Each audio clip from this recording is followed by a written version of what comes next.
Orange Lounge Radio. With your hosts, Dark Sakura, Sky, and Loki. Tonight, on the eve of GDC, Valve announces that they too are joining the VR scene with HTC by revealing the Vive headset for release later this year. We'll tell you more about the week in gaming news along with your comments, feedback, and calls right now on the show where every gamer has a voice. Orange Lounge Radio. Hello, my friends out there on the internet, and welcome back to another week of the show where every gamer has a voice. It is Orange Lounge Radio, live with our 589th episode for this March the 1st of 2015. My name is Rob Roberts, or Sky on Twitter, S-K-I-E. Joining me as always, my co-host, Dark Sakura, or Jamie Summers. Grant. And Techmaster Loki is here as well. Yes. All right. I want to start tonight, kind of address something that I think is on a lot of people's minds this week. Let's go to a clip. I don't usually do this, but I want to play a clip here at the top of the show. Wait, Xehanort. There is a reason the precepts bar us from such knowledge. Why do you seek the Keyblade? Would you blanket all the worlds in darkness? Reduce them to nothing? But darkness did cover the world once, in legend. We know so little about the Keyblade War. Only that it was just the beginning. Amidst that crisis, a precious light was found. It is a curious tale, and one worth exploring. They say ruin brings about creation. So what then would another Keyblade War bring? When the darkness falls, will we be found worthy of the precious light the legend speaks of? I must have these answers. The Keyblade needs to be forged, and with it the door to the Keyblade War unlocked.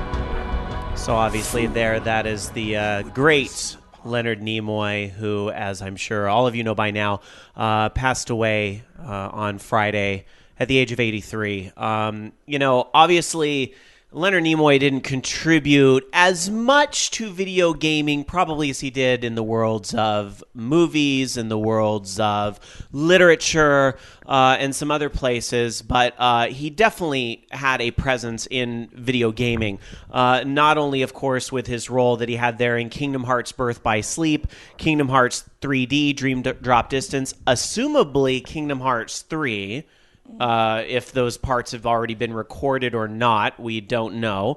But also Civilization 4. You might not have known this, but he was the narrator in Civilization 4. He also is a big voice in Star Trek Online. Oh, absolutely. Yeah, I mean, his is the first you hear in the game. Absolutely. Yeah. In fact, you have some information on some things going on in Star Trek Online about Mr. Nimoy, right? Later on, I thought. And isn't he What's that? wasn't he part of Seaman? Yeah, of course. How could we Yes, he forget? did Of Seaman. course, he is. He is the narrator in Seaman. That was actually the first game that he was a part of, was Seaman, doing the narrator and all of that. So some of those great clips we've played on the show previously. Well, in Star Trek Online, they're actually going to be putting a big monument to him in the game. Mm-hmm. But lately, everyone's been converging at Vulcan to pay their respects. Mm-hmm. Since Star Trek Online is basically the old school Star Trek universe without the divergence of the movie. Mm-hmm. So it's what continued happening after the movie verse split off. Mm-hmm. So Vulcan still exists. Right. So yeah, big thing there. I actually upped my account over there. Oh, cool. But I didn't get a chance to log in because the servers were so crazy busy. Mm-hmm. So I actually couldn't get into the game. It seems like a lot of people maybe want to revisit Star Trek Online because of this news. And, I know sometimes it's kind of weird to really mourn these celebrities who pass away because, it's not like you knew them in real life. But I kind of think with Leonard Nimoy, I think to anybody who considers themselves a geek, Leonard Nimoy probably in some part played a part in that because he had his hands in so much of geek culture and he embraced that geek culture despite what everybody said about his first bibliography, the I Am Not Spock, which was all a misunderstanding anyway. He didn't ever really reject that. Just obviously through Star Trek, which so many geeks grew up with in one way or another, but as well as video games and some of these other awesome things he did. Dark Soccer, you were saying that when you think of Leonard Nimoy, you think of something completely different, right? Well, I mean, I always think of Star Trek, but he was Galvatron in the Transformers movie that came out in 80-something, 86. Right. Mm-hmm. So that was a big thing. I mean, that movie also had Orson Welles in it. So you've got, and Robert Stack, isn't he dead too? I think so. I think So he did pass at least away. 3 of the actors in that movie. Robert Stack is awesome. Yeah, yeah. So he was Ultra Magnus, and Orson Welles was in there. So I mean, and I talked a little bit about this on Horde House this week, but because we had the news that he was ill, and I remember him a lot from these. I feel like a lot of my love of space is thanks in part to Leonard Nimoy. Because I remember I had these videos growing up when I was a kid, and they were like educational short films, but they were just, they were really cool and would explain things about the planets and, what we knew out there in the solar system at the time in the 80s when Pluto was still a planet, y'all. It's a planet again. Pluto, is it a planet again? They're working on it. It will always be a planet in my heart, to be honest. But, Leonard Nimoy narrated those videos. And I think he was really big on education and that as well. You saw him in a lot of educational initiatives as well. Again, a way that he played into our childhood.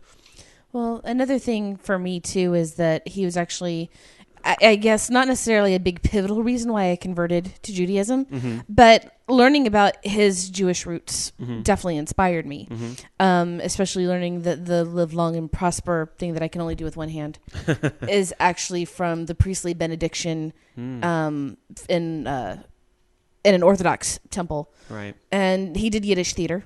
He was fluent in Yiddish. I grew up speaking it.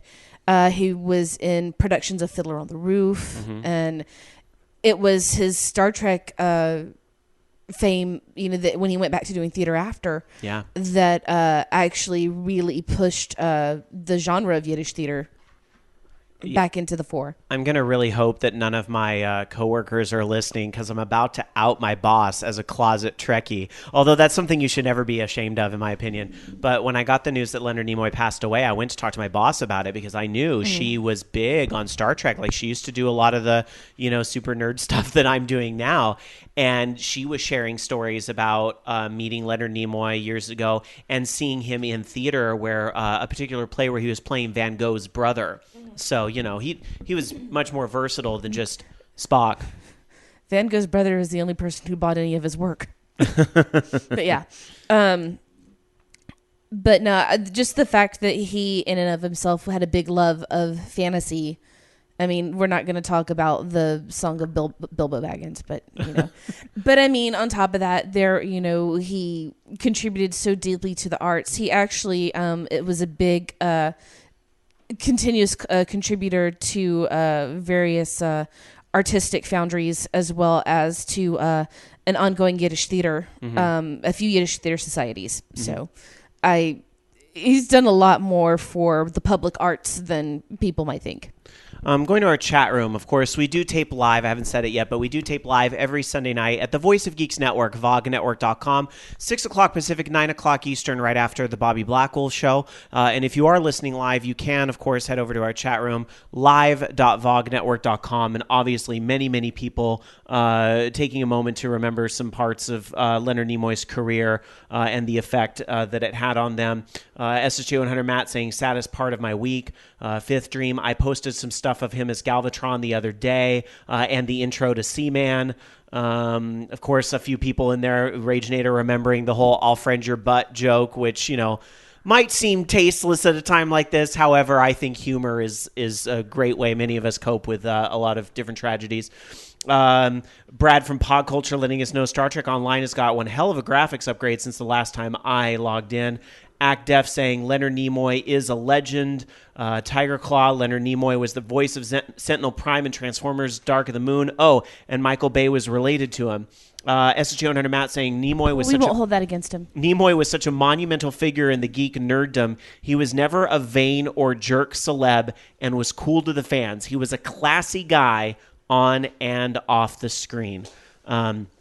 Absolutely. I mean, all those things I think contribute to him. I think too, because so many celebrities we see out there, you see the whole like, oh, they had to go to rehab, or they're on their 7th marriage, or they got caught at some party doing something nasty. Like Leonard Nimoy never got really caught up in any of that. He was got kind of caught above at that. a party watching Star Wars. Yeah, right.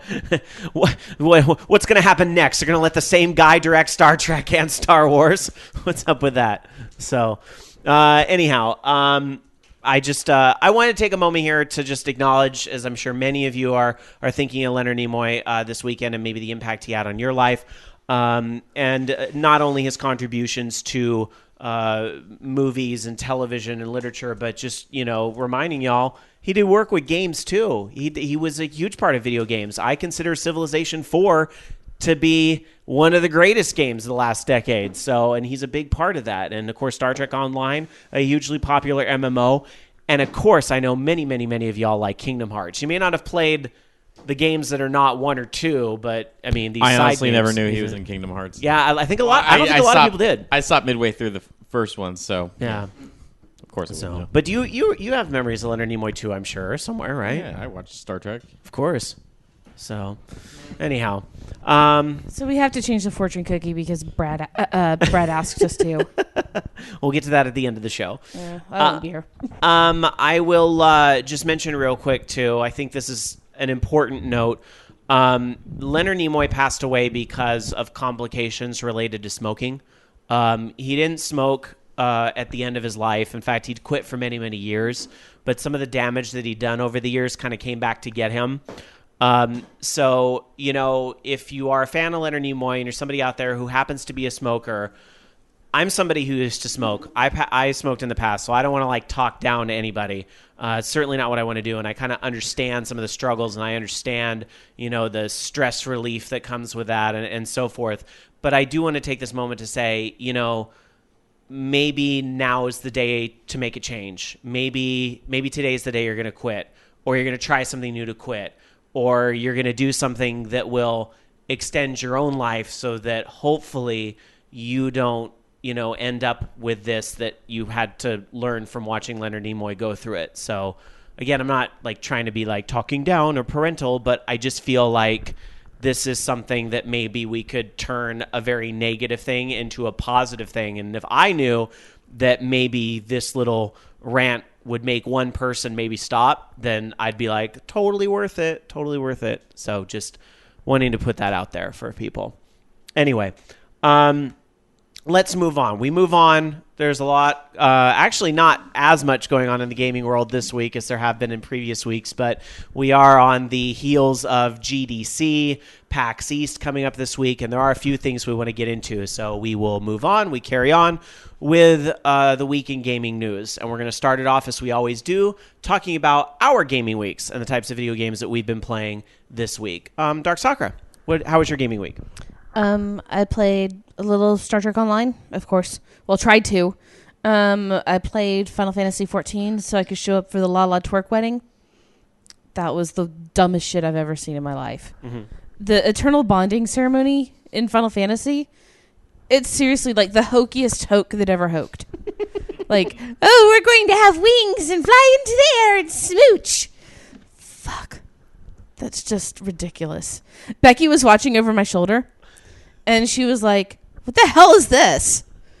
And then she was like, that chapel is really over the top. I'm really upset you did not enjoy my twerking down the aisle, too.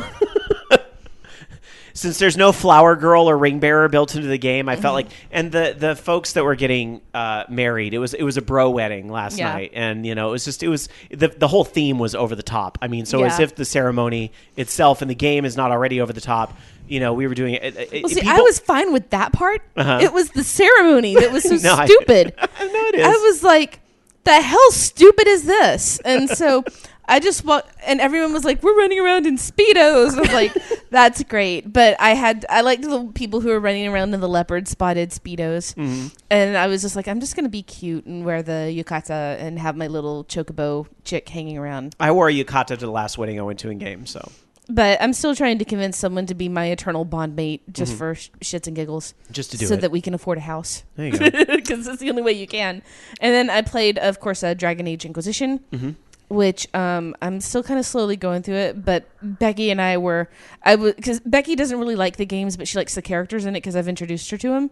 At least as far as my impression is. So basically, it was just me walking around making inappropriate comments outside of the game about Cullen's butt.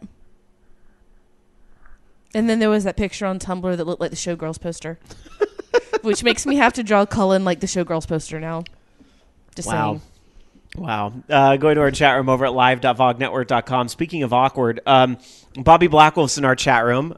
He was not able to do a show tonight, unfortunately, because he's recovering from being sick, but he's able to listen. And he says, Dark Sakura, that Chocobo head at the end was fabulous. He was also at that wedding last night in game. And one of the grooms last night wore a Chocobo head as the ceremony was ending. And it's that really cheesy scene. Well, you might have logged out. You might have missed it because I think you logged out right before. But it's when they actually get onto the two-person Chocobo mount and actually like ride off. Oh, yeah, I missed that. I was hanging out with Becky, so... Sure. You don't want to you don't want to ignore IRL for in-game stuff, no matter what it is. Well, I'm going to be at another wedding, I guess, this week in-game. Oh, that's right. I have to miss that one. Yeah, it's two other guildies. I might not be able to stay up for the whole thing because I have to be at work early in the stupid morning. Yeah. But yeah. But now I love that because Gold Saucer is in Final Fantasy XIV, it's a great place for after parties for the weddings. It's I haven't been to Gold Saucer yet. Oh, you gotta check it out. It's great. I'm actually still working on building up my thing with the cat people, the violent cat people, the Amalja. I'm trying to... Oh, the Amalja. Yeah. That's where you get... What mount do you get from them? You get the little... lizard thing. Yeah, from them. So yeah, I'm working on Recognized with them right now, so... Nice. I will point out, though, you only have to be level 15 to go to Gold Saucer, so a lot of people in 14 checking that out. Yeah. So, all right, so that's it for your gaming week. Then we will go on to Loki. Loki, how was your gaming week? My gaming week was pretty much just working on my game. Although I did play, and it's funny because actually I think I played this last week too, but I completely forgot about it. So I've been playing a little bit of Saints Row: Get Out of Hell. And it's really, at this point, I'm done with the game. I have 100% as far as like the missions go and all the activities. I'm just doing all this stupid grindy shit. So I was working on some of that, and it just is so boring because it's just grindy stuff to get the last few trophies, but I just don't want to do it anymore. So I play it for a while, and then I'm like, okay, this is boring. I shut it off. And it's really like, it's sad because I'm only like 12 hours in the game, and I've almost completely beat everything 100%. I mean, I have beat everything 100%, but now I just have to do that, like, get 500 kills with this weapon, get 500 kills with this weapon, get 500 kills with this one. It's like, that dumb shit. But I don't know. So that's pretty much it. I'm just working on my game. All right. Well, good luck as you continue that work on your game. Yep. For me, I got sucked back into Final Fantasy 14, Something Fierce this week. I won't double talk a lot of the stuff that Dark Sakura already talked about, but since I have done the Gold Saucer, I will mention they did a pretty good job with it. If you didn't know, Final Fantasy 14 patched in the Gold Saucer this week, its own version of it, but greatly inspired by Final Fantasy VII's Gold Saucer. They have these silly little mini games that they're really nothing. They're just little throwaways, but fun little okay, spend a point or like a ticket. It's another form of currency that's in the game to just do this little press the button when it's right in the center. And if you do it right, you might get 2 points or 5 points, depending on how well you do. So it's kind of cute that they put that, all these little sub mini games. But then the two big highlights of Manderville Gold Saucer are Triple Triad is in the game now, which is pretty cool that, they built it. It feels a lot like it does in 8. It looks a little smaller because it's like a window that comes up on the screen, but you can play the full-out Triple Triad, and you get a starter deck, and you can challenge NPCs to try to get their cards, or as you run dungeons and old content especially, and do primal fights, you get cards there as well. The good news is, too, you don't lose cards like you did in Final Fantasy VIII, so it makes it a lot easier to build up a deck. So that's really cool. And then Chocobo Racing is in the game, which looks great. The controls are a little funky. Left and right doesn't really turn left and right. It's more like using a left lane or a right lane. And then all Accelerate does is you want to accelerate up to the point where your Chocobo is starting to get exhausted, and then you want to stop so you don't waste all your stamina. So, there's kind of...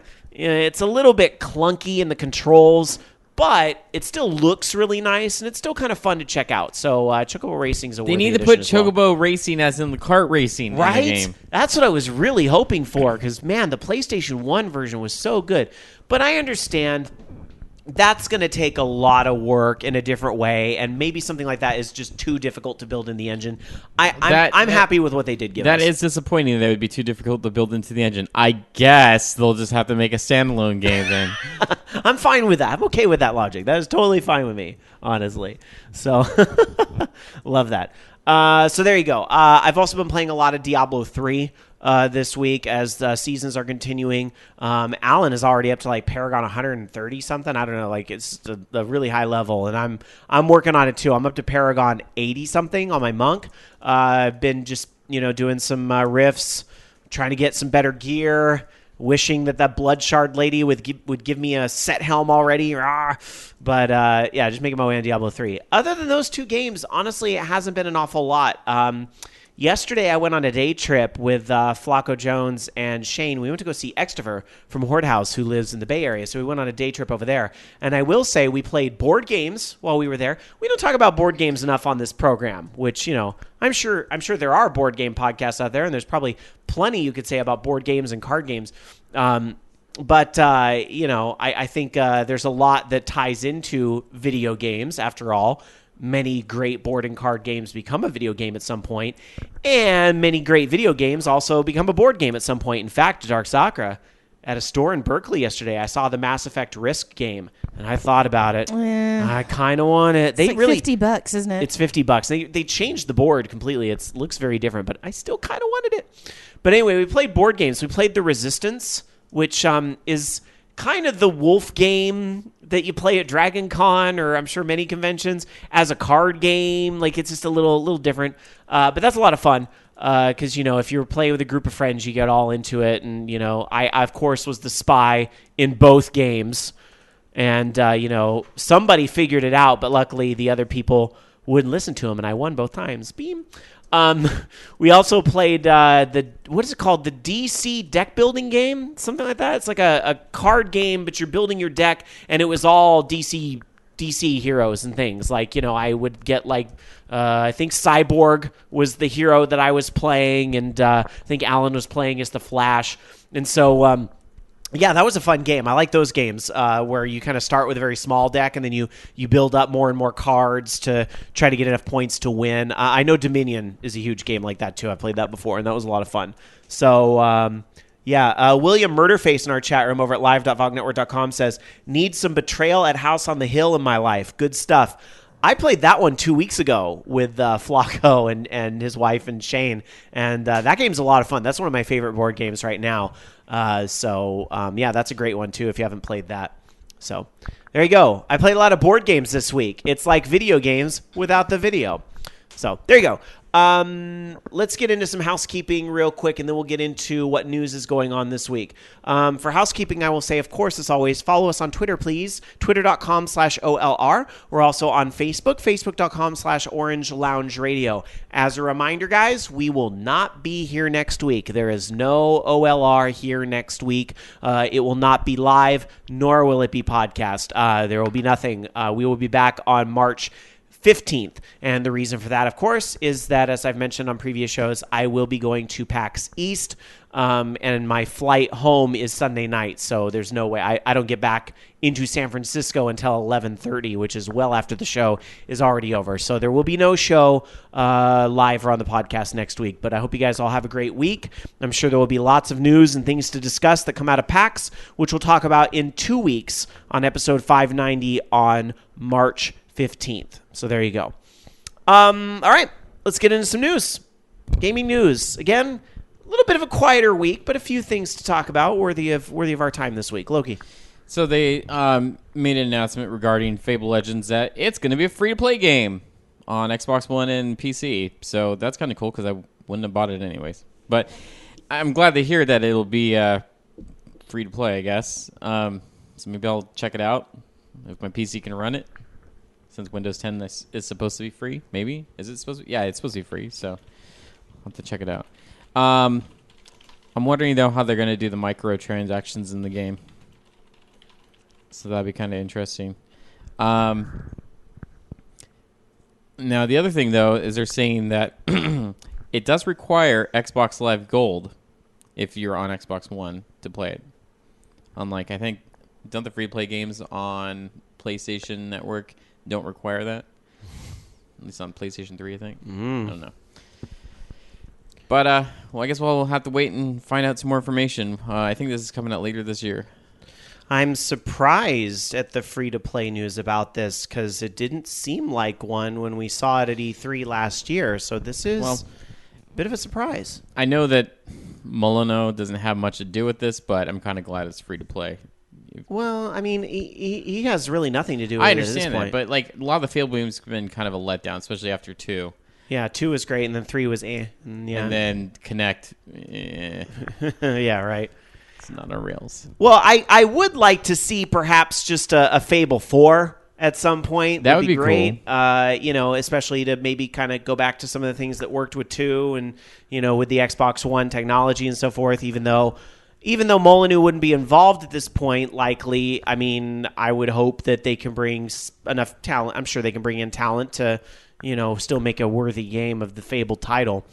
But not to belittle this game. I don't. It's kind of weird that it's free to play at this point. But it's also kind of like, okay, I'll for sure play it now. Yeah, it was also kind of a stranger. I mean, and kind of with that, the free to play model to it. Is that going to be more of like an MMO now, or is it going to be more of just like, it's a free to play kind of single co-op type game? That's what I'm kind of interested to find out, I guess. Bobby Blackwolf pointing out in our chat over at live.vognetwork.com that it's on a case-by-case basis if free-to-play games require the Plus subscription or not on both systems. So, Ragenator pointing out, too bad Fable 2 isn't available on Steam. Those comments over at live.vognetwork.com. So, 2 was good. My wife hated 3. Well, I mean, but this one is not going to be related to those games at all, really, except in name, right? I mean, it's a totally different type of game.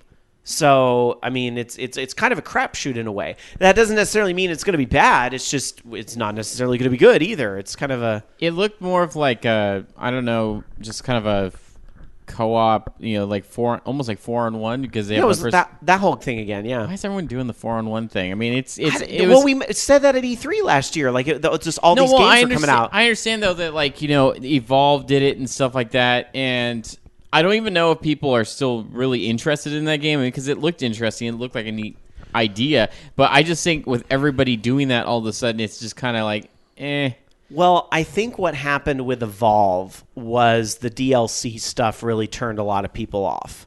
Despite whatever they've said about it, despite how good the standalone package may be, I think the fact that there was so much DLC at the start and the fact that there is no single-player mode in it at all, I think those kind of turn some people off. What would be good, with the 4-on-1 thing, is to have like some sort of like Dungeons and Dragons type game where one person, that one is the DM, and the other people are the people running the game, and that would be pretty cool. I think. Was that Neverwinter Nights? Maybe? Was that Neverwinter Nights?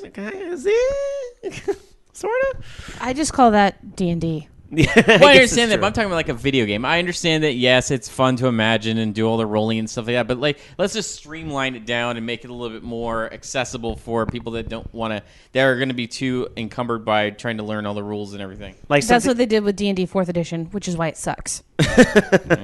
So maybe they shouldn't. Well, keep in mind, 4v1 is not necessarily new to 2015 either. I mean, I think part of the reason a lot of people wanted to get on board with it is go back and remember how frickin' awesome Pac-Man Versus was.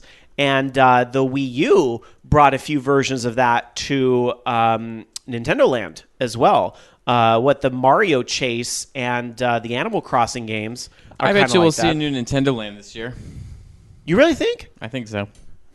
I wouldn't have thought Nintendo Land would be up for a sequel. I would think they would try to make the magic happen again with Wii Sports one way or another. Maybe. I'm well aware that there is Wii Sports was released on the Wii U, but it's not really new. It's just kind of just ported Wii Sports, Yeah. Wii Sports HD, whatever. Yeah. It's only the biggest video game of all time ported to the Wii U.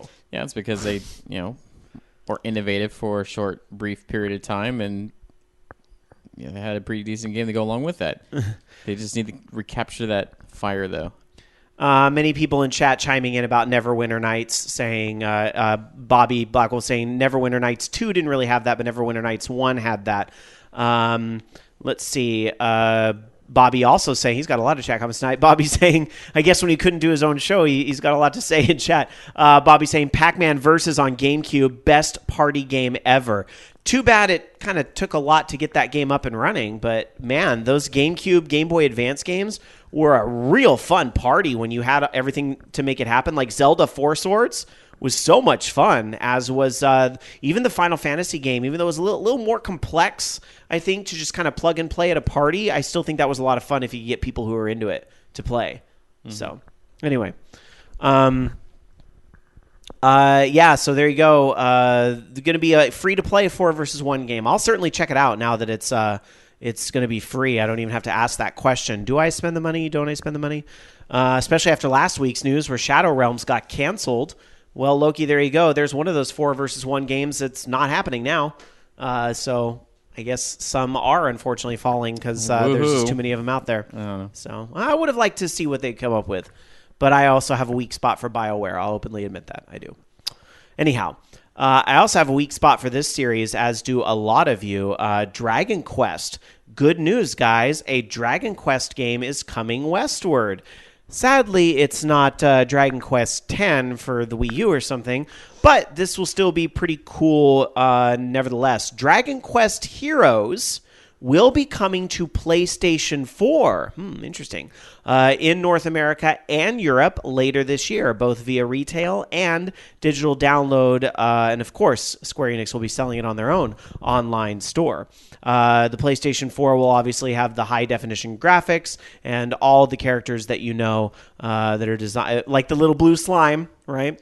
So is this the one that's supposed to be like Dynasty Warriors or something? I have not really played this game myself, but I believe that's kind of how it is. It's not. Maybe not. It's not a main quest game. It's one of the, obviously, because it's not a numbered one. It's more of a side game. But I think it's a little more action oriented because of that. Maybe that's not the same one I'm thinking. I thought they had one because they did Hyrule Warriors, and then they were doing one that was like, I think, Dragon Quest characters and kind of like a Hyrule Warriors style I think it's more like Hyrule Warriors than it is an actual Dragon Quest game.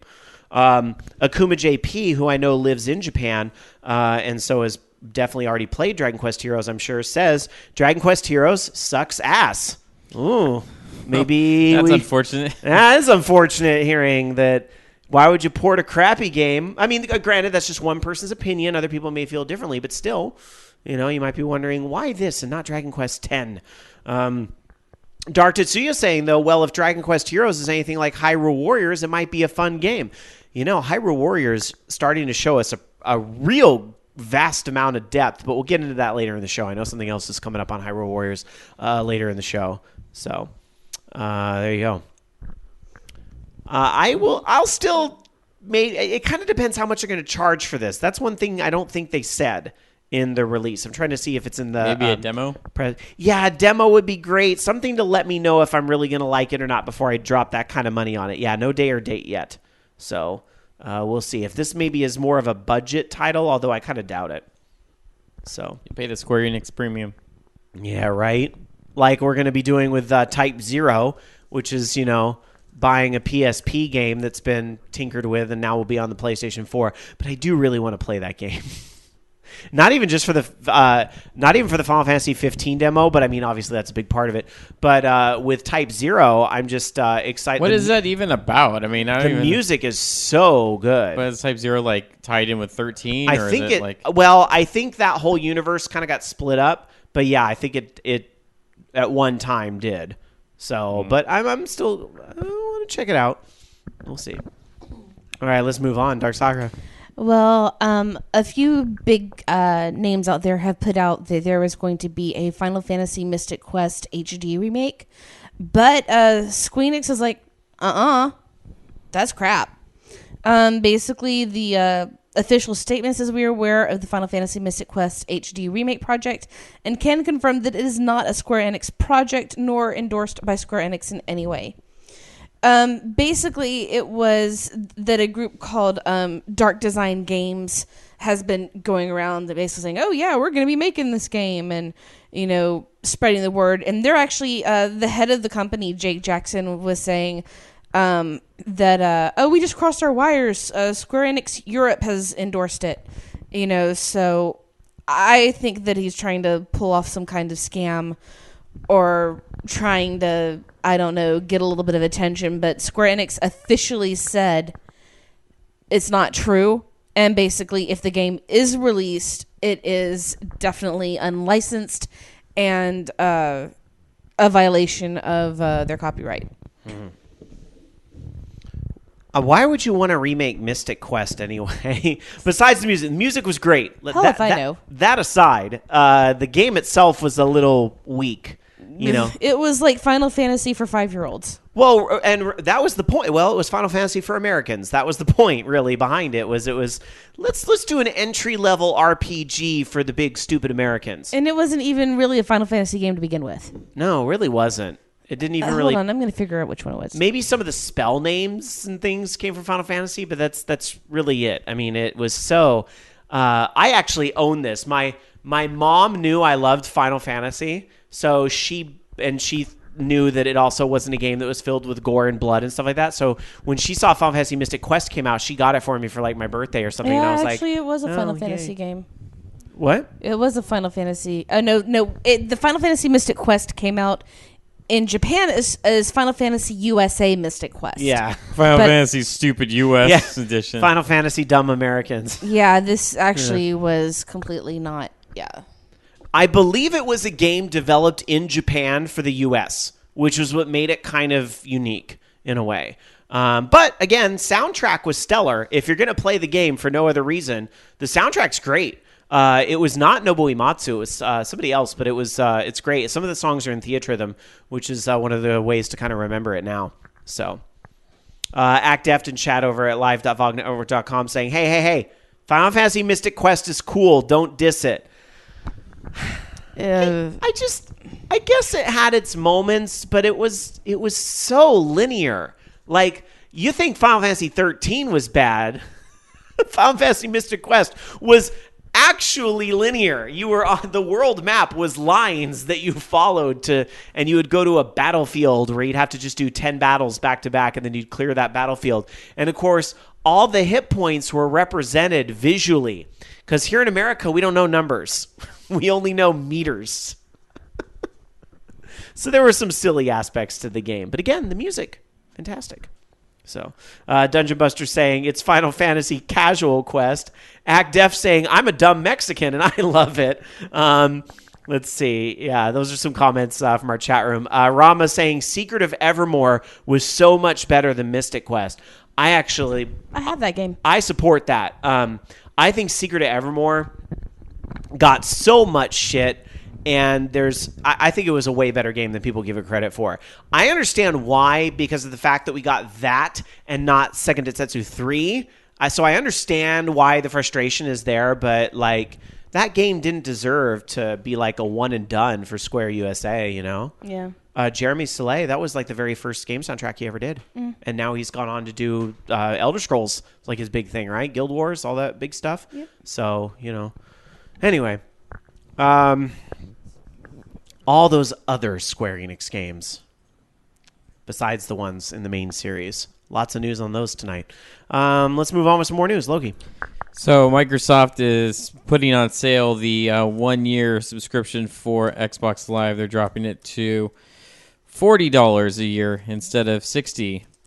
Although, everyone's thinking, oh, they're trying to undercut Sony, but it's actually supposed to be temporary discount.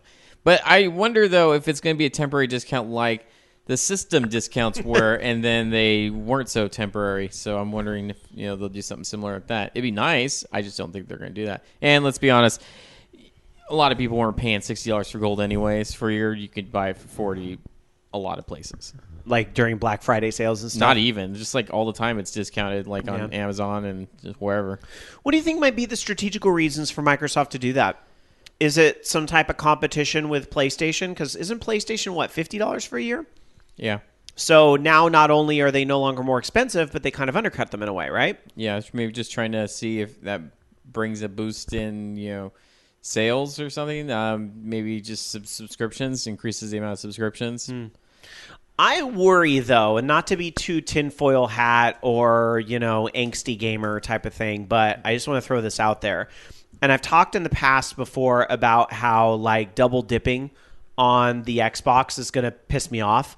Like, if I have to pay one fee through Xbox Live to play the game online, and then I'm going to have to pay a second fee through the Game Maker to have to play something online. That's like double dipping, right? Yeah. And I don't believe, correct me if I'm wrong, people, but I don't believe PlayStation does this with their MMOs like Final Fantasy 14.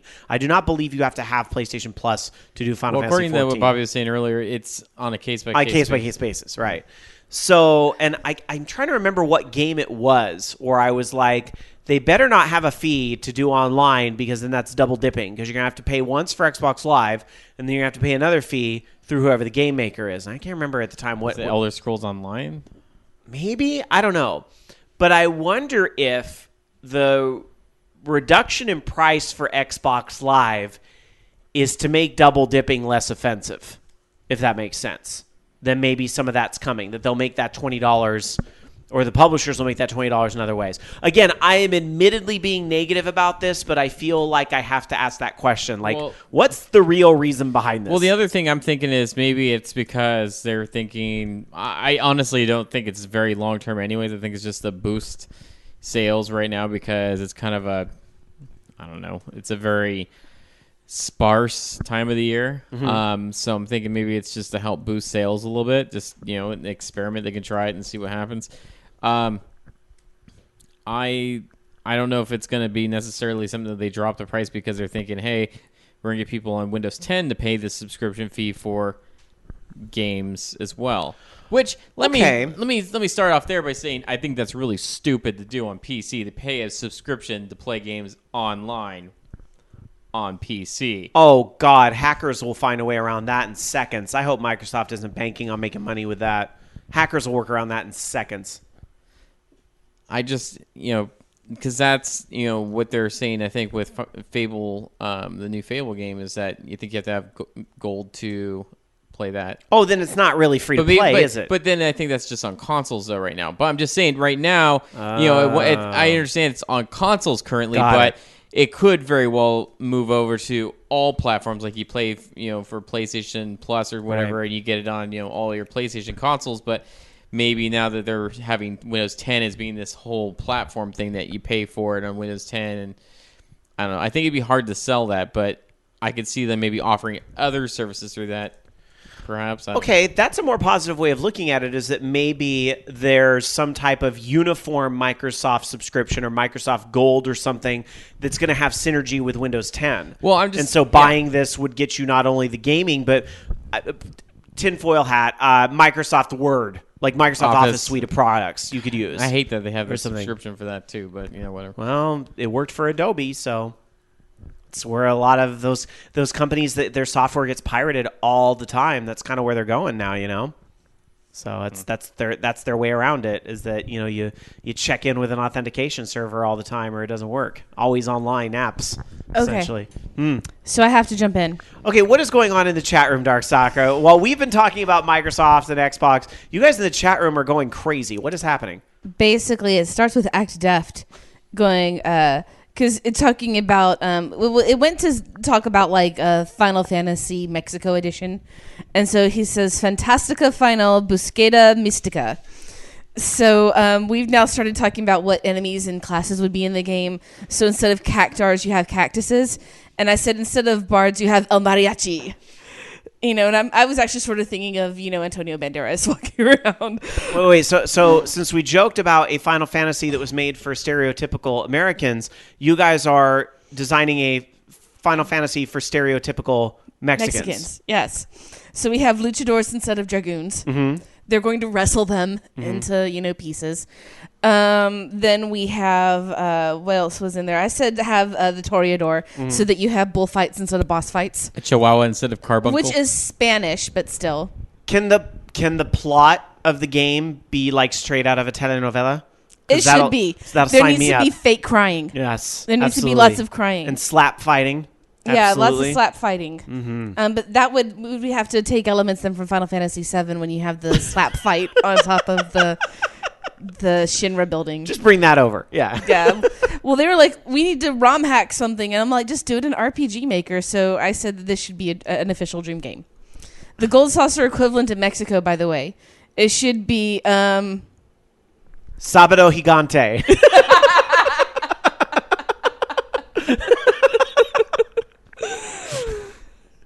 There it is. And like, you don't rest in a tent. You just have your little villages should be like in a circle, and I love it. I love it. Your old ruins are like Aztec and Mayan ruins and whatnot. It's like just stereotypical enough to not quite be offensive. Exactly. Which is very like tongue in cheek. But we should have real Kind of like oh my god, why is the name escaping me? Fucking fantastic Metroidvania Duff game. says salsa saucer. Why is this Guacamole? God, why There couldn't I was think of mentions of that too. Yeah. So now this is actually, according to Dark Tetsuya, Final Fantasy Mexican Quest is now on the wiki. No, you have to use the right name, the name that the Act Deft gave it, because Act Deft is our official. He is our official muse in this. Liaison. I'm inspired. He's our muse. Okay. So Fantasia Final Busqueta Mystica. Make it so. I love that. Love it. And no, we don't want to use the maracas. That would just be too much. Yeah. No, now you're getting too stereotypical. Come on, people. Come on. All right. The things that go on in our chat room live. Now I do like Fifth Dream. Your party can only have 3 members because amigos. That was a good movie. Okay. Oh my gosh. All right. Well, since Dark Sakura and the chat room had to go there with maracas, like from Samba de Amigo, that has us thinking a little bit about rhythm games, right? And we had some potentially big rhythm game news last week on the show, maybe 2 weeks ago, when rumors are really gaining steam that Rock Band is going to come back this year. Which is supposed to be rumored to be announced this week. Could be something I'm hoping to get my hands on next week if the line isn't horrendous. Enormous. We'll see. Well, the good thing about PAX, I will say this, the good thing about it is that, unlike E3, E3, you can't do shit anymore without an appointment. E3 is, honestly, if you are just kind of going, you're going to get to maybe see Nintendo, Sony, Microsoft has stuff out there. Everybody else, you might as well have an appointment or you're really not going to get to see anything. And because it's only those 3 booths that really have stuff out on the floor, the lines are really, really long. Like you all know, like the epically long Nintendo lines, right?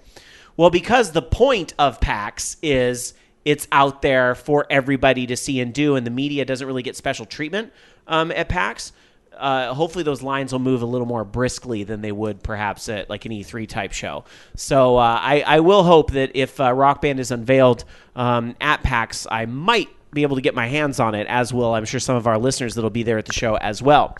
Now, here's the thing though, and this is where the plot thickens.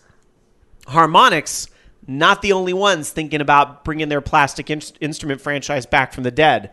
Yep, Activision, rumored to be working on a Guitar Hero game for PlayStation 4 and Xbox One. Now, they're talking a more realistic visual style with this, so it won't be so cartoony like the old games were, maybe because that cartoony stuff got them into trouble. Like, remember Gwen Stefani not happy that she could be singing songs by Nirvana and stuff in the game, right? Remember some of those lawsuit issues? So they might take a more realistic approach with the game. Maybe that's because Rocksmith still is doing pretty well, and so forth, and that's a more realistic game. Yeah. I don't know, just throwing ideas out there. But the rumor is an E3 reveal for the game. New guitar peripherals will be introduced for this, but not hearing anything about drums or keyboards. So maybe the focus will be on guitar, like the old game. Boo! I don't want to have to buy new fucking instruments. I have enough instruments. I have a garage full of instruments. Activision, of course, saying that they don't comment on rumor or speculation, but have previously said that it's one of the most beloved entertainment franchises. We would only bring Guitar Hero back if we developed the right innovations to usher the franchise into the new generation of gaming. And I'm going to say the same thing that I said when we talked about Rock Band, and that is we live in a very social world now, and I sort of see, the Rock Band and Guitar Hero games that we had before were great. I mean, mostly Rock Band, but even Guitar Hero as well, were great party games, living room party games. Invite your friends over and have a blast. We live in an even more connected world now, just even 5 years later, than we did 5 years ago. I mean, Twitch TV streaming, not really as big of a thing 5 years ago. I think it was still Justin TV 5 years ago, and it was kind of a fringe thing, right? Than it is now. So I think maybe those innovations are going to be very rooted in social things. Like, not only can I play online with my friends, but we can kind of all see each other. And I think, what did I say about Rock Band? We'd make a music video together using all the cameras. You'd make an awesome music video awesome that would music get video. copyright striked as soon as you upload it online. Innovation, Absolutely. it's the future. Absolutely. So they've rebuilt the cow. They have the technology, and now they're going to milk it dry again. Well, the Guitar Hero... Here's the thing about Guitar Hero. I don't think it's as bad as people remember it in their memory. Really? Yeah, I no, Because, 4 releases in a year is just not too much. That's the thing. It's not like the core games themselves that were the issue. It was the fact that they bled that series dry. Well, yeah. That hurt not only that, but Rock Band as well, which, with all due respect to Harmonix, even that was happening a little bit, what with the Rock Band Green Day and the Rock Band Beatles. Although, if any band deserves their own standalone game, I it's think the Beatles one was treated quite well, and Yeah. they had their own separate thing with that. Well, that and it was George Harrison's son behind the whole thing. That's fair. That's fair. Sorry, I did Green not mean Day, I did not mean to come for Rock Band Beatles. I completely agree with you on Green Day. I just don't see that. But it was just, and then Guitar Hero was Aerosmith, Van Halen. Didn't they have an AC/DC one at one point too? Or was that Rock Band? Yeah, they had. There's just all these bands were getting their own Well, games. the thing with AC/DC, I think the Rock Band one, that was a Walmart game. Yeah. It was Walmart exclusive for a while. And then there was the Family Guitar Hero or Band Hero, right? Which was the one that had like Taylor Swift and stuff in it, right? Lego Rock Band is pretty cool. Oh yeah, but I don't know. It was still. But see, really, those games I only wanted for the songs they were in because they had Yeah. some pretty sweet songs with that. Yeah. I don't know. I just. But then keep in mind, at the same time, Guitar Hero's getting milked dry. DJ Hero, pretty fucking awesome, and I think It was. I mean, they only released 2 games. That's the one I want Activision to bring back. I want that to come back. Let Harmonix do the guitar game. Let Activision do the DJ game. Because There, that was settled. amazing. It was such Yeah. a great game. It was such a cool idea. Like, we're gonna mix these two, and it's like a whole original soundtrack with it. I thought that was cool. But no, let's just, we'll bring back Guitar Hero. Fine, you know what? I'm fine with it. We'll see what they do with it. I hope it's just not like a clone of Rocksmith. I mean, and once again, I don't want to buy new guitars. I have a whole set for my Xbox 360, and I just wish I could use that with other games. Bobby Blackwolf making a good point in our chat over at live.vognetwork.com saying, here's the thing about the plastic instruments. A lot of people's plastic instruments no longer work, and they no longer make the plastic instruments, so people can't play those games anymore. So new instruments is a given. That's going to happen, Loki. Like it or not, there will be new instruments. The question is, will there be an adapter that ends up happening that will allow those old devices to be playable in place of the new ones? Well, let me put it this way: I have a device to do that already. For playing my Xbox 360 controller, my PlayStation 3, and stuff like that. Yeah, but the console manufacturers have to allow this stuff too, right? Because they can no, lock it's it out, hacks. can't they? It's hacks, whatever. But So. Yeah, but see, the Harmonix and Activision can't really be all like, you can use your old instrument with a hack. I don't think they can really endorse that. So we'll see. Anyway, Legend of Zaku in chat wondering, how about Kinect or camera-based instruments? Nope. For example, air guitar. I don't. No. Yeah, I don't want to see it go that route because That's ridiculous. It's not going to be accurate. Ridiculous. Well, I get where I wouldn't go so far as to call it ridiculous. I think it's one of those things where it's just it works better in your mind than it will in reality. That's the problem with it. I reject his version of reality And and substitute replace your own. it with my own. If you want to be rejected as well, join us in chat over at live.vognetwork.com. Dark Sakura is standing by to Rejection! I seriously hope we get a new DJ Hero game because that would be amazing. I really think that was an underutilized series. Right, just harmonics, do guitar, Activision, right, you know what? do turntable. You know what? Everybody's happy. I'm telling you, I'm fine with Activision going the guitar route. But you know what? I want Harmonix to put out a DJ game then. Well, yeah, That could be good. they are doing Amplitude, which I know is not a DJ Fuck that, game, that's not but- the same. That's I know. All right. Anyway, obviously, our show's roots is in music games, so we have some very passionate opinions about this. I meant to go play DJ Hero this week. I haven't. I'll do that this week. All right. I just don't. Here's my thing at PAX East, guys. I'm going to be there. Bobby's going to be there. We all know Bobby's a drummer, so Bobby's clearly going to be the drummer in the band. So what am I going to do? Am I going to sing? I hope I'm not going to sing. I want to play bass or something. Going to be the bassist. Who else is going to stand in line with Bobby and I to play the new Rock Band? That's what I want to know. Maybe SSJ 100 Matt. See ya. He likes to play guitar. He could be lead guitar, right? We'll see. Anyway, who's the best singer in the OL Army that's going to PAX East? That's what I want to know. We'll see. Bobby Blackwolf saying Amplitude is what they'll be showing on the PAX floor. For sure, Amplitude will be there. So maybe they'll announce Rock Band, but it may not be playable. We are making a huge assumption the Rock Band would be playable if they announced it. And maybe they're going to keep that in their hat till E3. And I could still see them having Rock Band there, but it will be like maybe the new DLC. Oh, okay. Yeah. I can see that. Or maybe a demo where like every 15, 30 minutes, the Harmonix PR guys will come out on stage and play a song, and that's that. Like, you don't play a song, they play a song, and you watch. That type of thing. That's what they did at that one E3 with Rock Band Beatles. They played it. We watched. So, but of course, there was a big focus on that game and the visuals and how everything was in the Beatles style. But anyway. All right. ActF saying I can play keyboard. My last thought on Rock Band. Please don't ditch the keyboards just because Rock Band 3 was not as huge of a deal as Rock Band 2 and so forth. I loved keyboards. Please, please, please don't get rid of keyboards. Please, Harmonix.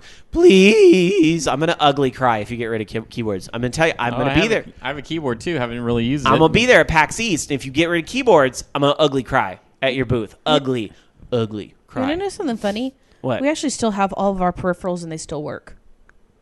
All of them. They were well built. You know what else I have that still works? Huh.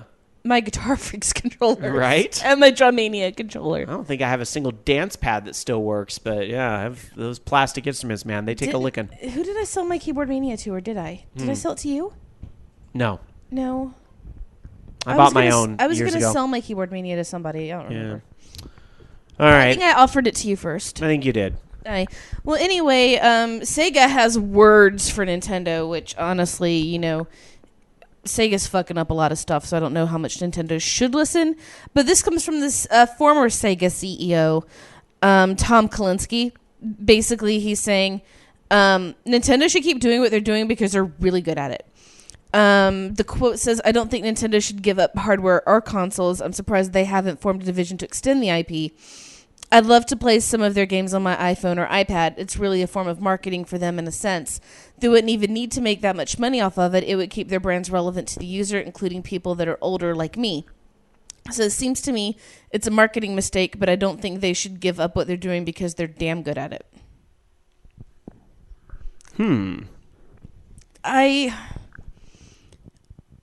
It seems to me that Sega's mistake is going the portable route as far as doing things on phones and whatnot, because I think they might have even oversaturated the public consciousness with their IP. I don't think it's a mistake, honestly, just because look at the sales that they had in their last console game. I mean, I think if they're making money in mobile and they're not making money in consoles, then they've got to move to mobile. See, they need to actually go back and instead of putting all of the effort into shitty games and, mediocre mobile games, they could actually recapture what they had and put out good games. Exactly. And not oversaturate it with a new reinvention every, 5 months. Look at what you did right in the past. You don't need to change it. You just need to make more of it. That's it. I mean, no one ever said, damn, I wish Sonic had some more friends. No one said that. Or, hey, I like this fast running part, but I really wish it would just slow down so I could have a nice little brawl with some robots. No one fucking said that ever in the history of time about Sonic the Hedgehog. You know what? I like Knuckles. Sonic Adventure did everything right, I think. That was the last really good Sonic game, was the first Sonic Adventure. It gave us different gameplay, but we could always go back and do the Sonic levels. It had the speed, and it was actually something that you were playing instead of just a series of cutscenes or target dashes, And I think that perhaps maybe it should be that Sega should be following Nintendo's example and doing what they know works. Recapturing what they know works, using the teams that they knew put out a good product. Make a fighting game with all your franchise characters. What? That's or make a fighting game with all your franchise characters. They've done that several times. Sega? Yes. Well, I understand that, but it's been a while. Yeah, it's been We a need little while. Fighters Mega Mix 2. Yes, like Smash We Brothers. want to play as the Daytona car. Hell yes, or just get the Daytona Cars DLC. You could for also Smash play Brothers. as the palm tree from the AM2 logo. So random. I So know, that was stinking such random. a great game. But yeah, just go back and do what works, Stop, trying to chase something that's this ephemeral, distant item that you can't obtain, and go back to your roots. If you look at actually other companies in general, how many companies do you know that branched off until they forgot what they were doing, wiped everything out, went back to what they were good at, and are now profitable companies? I mean, I can't name certain names, but I can definitely allude to it here in the studio here. But there are a bunch of companies who had just branched off, forgot what they did well, and had to go back to their roots, rebuild, start from zero. Right. So, Sega, learn your lesson. Nintendo's doing fine. You should learn from them. Just please don't disappear altogether, Sega. That'd be a bit much for me to take. That's all I'm saying. So, anyhow, let's travel around the world and check out some release dates and check out some games coming to a console or a PC near you a little sooner than perhaps whatever Sega's doing next. It's really sad that it's been such a slow year. I mean, I just don't even know. But this week we really only have one game coming out on Xbox One and Xbox 360, Scream Ride. What even is that? Scream Rides, it's a roller coaster game where you build the track as you're kind of going, and I don't know if you're killing people in your ride. It's just like some weird like puzzle racing game. I don't know. It's strange. Interesting. All right. Well, there you go. Hey, but that's all you got this week. So All right. it's Take it better. or leave it. Maybe something digitally to sweeten the pot. Who knows? There is other digital games, but I'm talking about physical releases. That's Yeah. it. All right. Anyhow, going over to Japan and checking out the releases there. PlayStation 4 looks pretty thin, too. You do get Evolve this week. The Japanese release of Evolve is this week on March the 5th. On the PlayStation 3, Downtown Neketsu Koshi Kyoku. What is that? I don't even know what that is. Downtown Neckhead. It's River City Ransom. Oh, my God, it is. Oh, I didn't recognize it in the name when I see it. But now that I see the artwork, I'm like, holy shit. This looks awesome. What is this? I want it now. Yeah, fuck. This looks like... Okay. You see Downtown Neketsu, that's the hot-blooded story thing. Oh my God, it even looks like it has story. This looks like it's some type of fucking sequel to like River City Ransom or something. What is this? I need it now. There's Ikuma, get this online for battle, me. whatever this is, online battle, single play, free battle, online battle. If Ikuma-san gets this for me, I'll send him something from here. Well, oh yeah, because PlayStation 3 is region free, isn't it? Yep. This might be something we have to check out. I'm actually just sort of kidding, but I'm going to import the fuck out of this.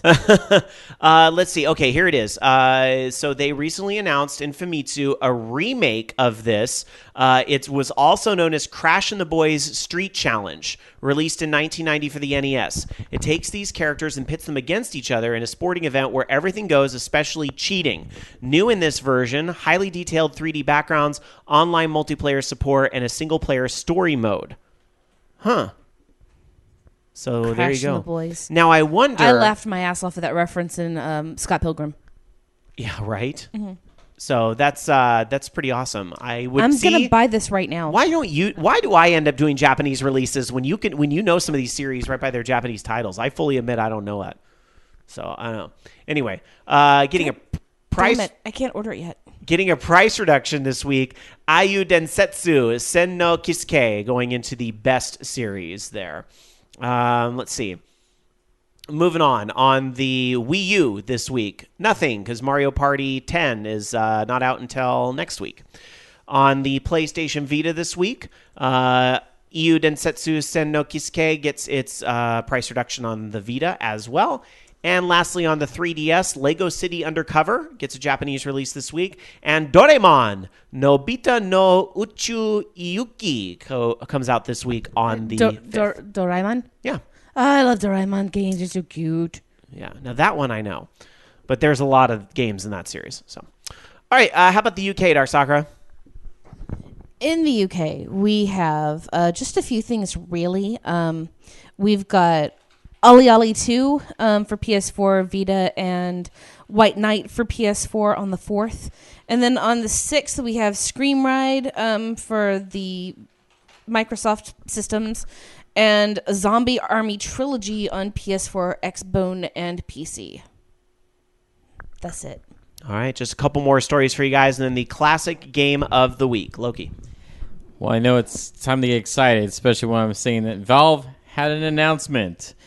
Well, actually, I should say HTC had an announcement because they have a brand new virtual reality headset. This is the kind of culmination of HTC and Steam. Now it's the HTC Vive, which is supposed to be coming out later this year, and is going to be another headset for VR. They're saying that it's going to have some pretty awesome displays. We can do video up to 90 frames per second.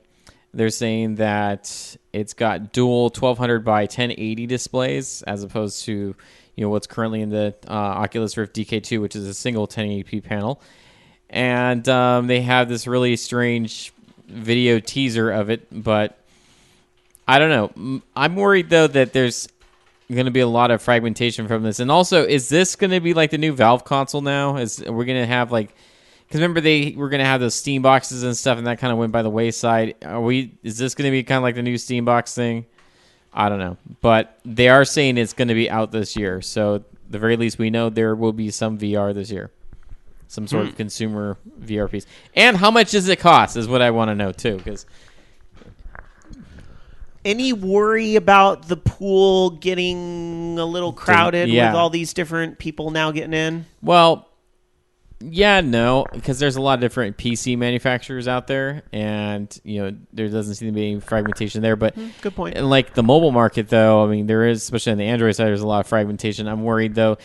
There needs to be some sort of standard, or hopefully it's easy to port. Like, say, if I make a game for Oculus, it's easy to port it to this and port it to Morpheus and HoloLens, however I'm going to do it on there, that type of thing. Well, if they're all rooted in PC, you don't exactly have to port things to different PCs. I understand that, but just different standards, I guess, for things. Specs, maybe, specs, or how the the sensors work in it for tracking movement and that kind of thing. Again, though, with a PC, it's very easy to do different resolutions, right? So hopefully, I mean, I get what you're saying, but it doesn't seem like it would be too challenging. I would hope. I don't know.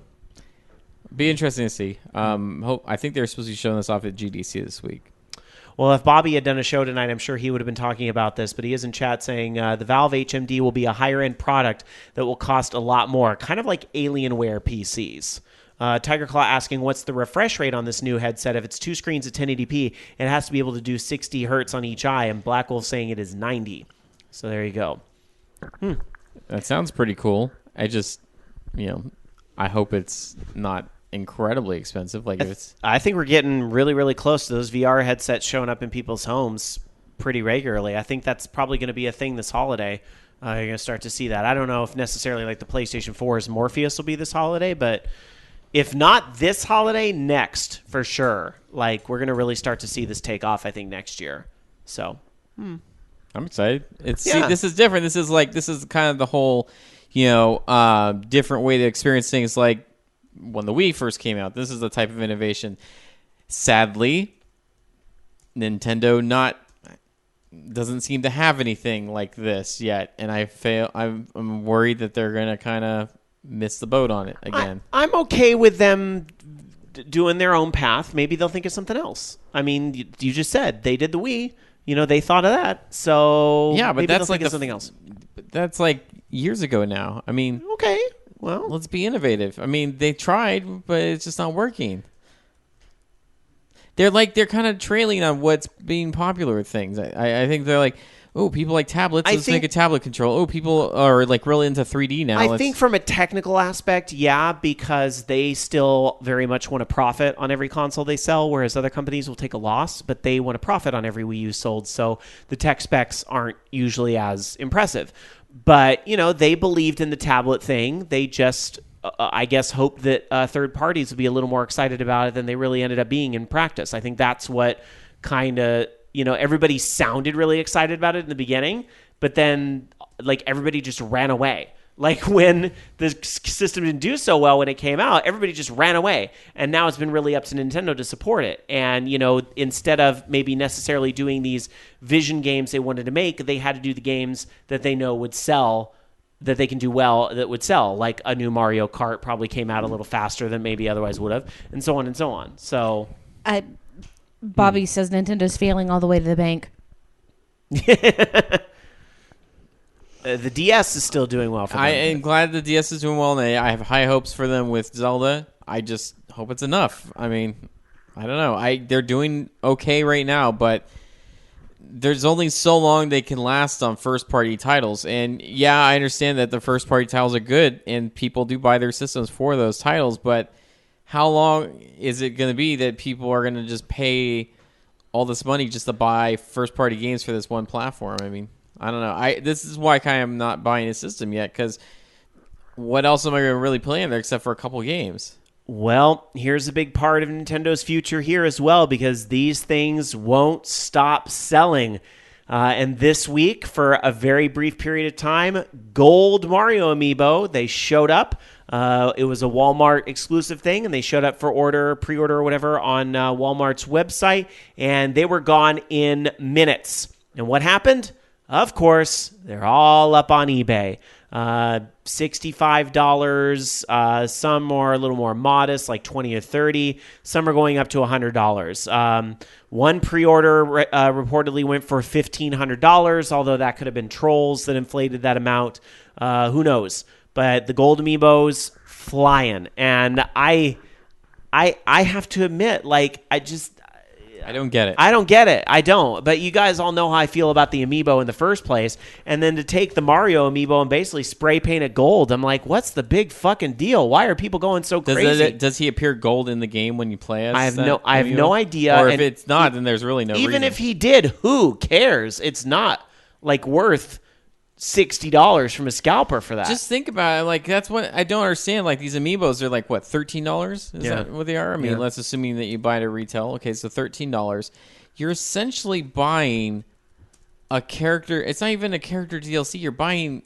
Like, I don't even know what you're buying for $13. Well, like, a collectible figure, cool. The but figures are well made, and the people that are collecting it for the figures themselves, and even the limited functionality there is, I get it. Like, I don't want to make it sound like, oh, I fucking hate Amiibo, and everybody that buys them is stupid or whatever. No. That's not what I'm saying.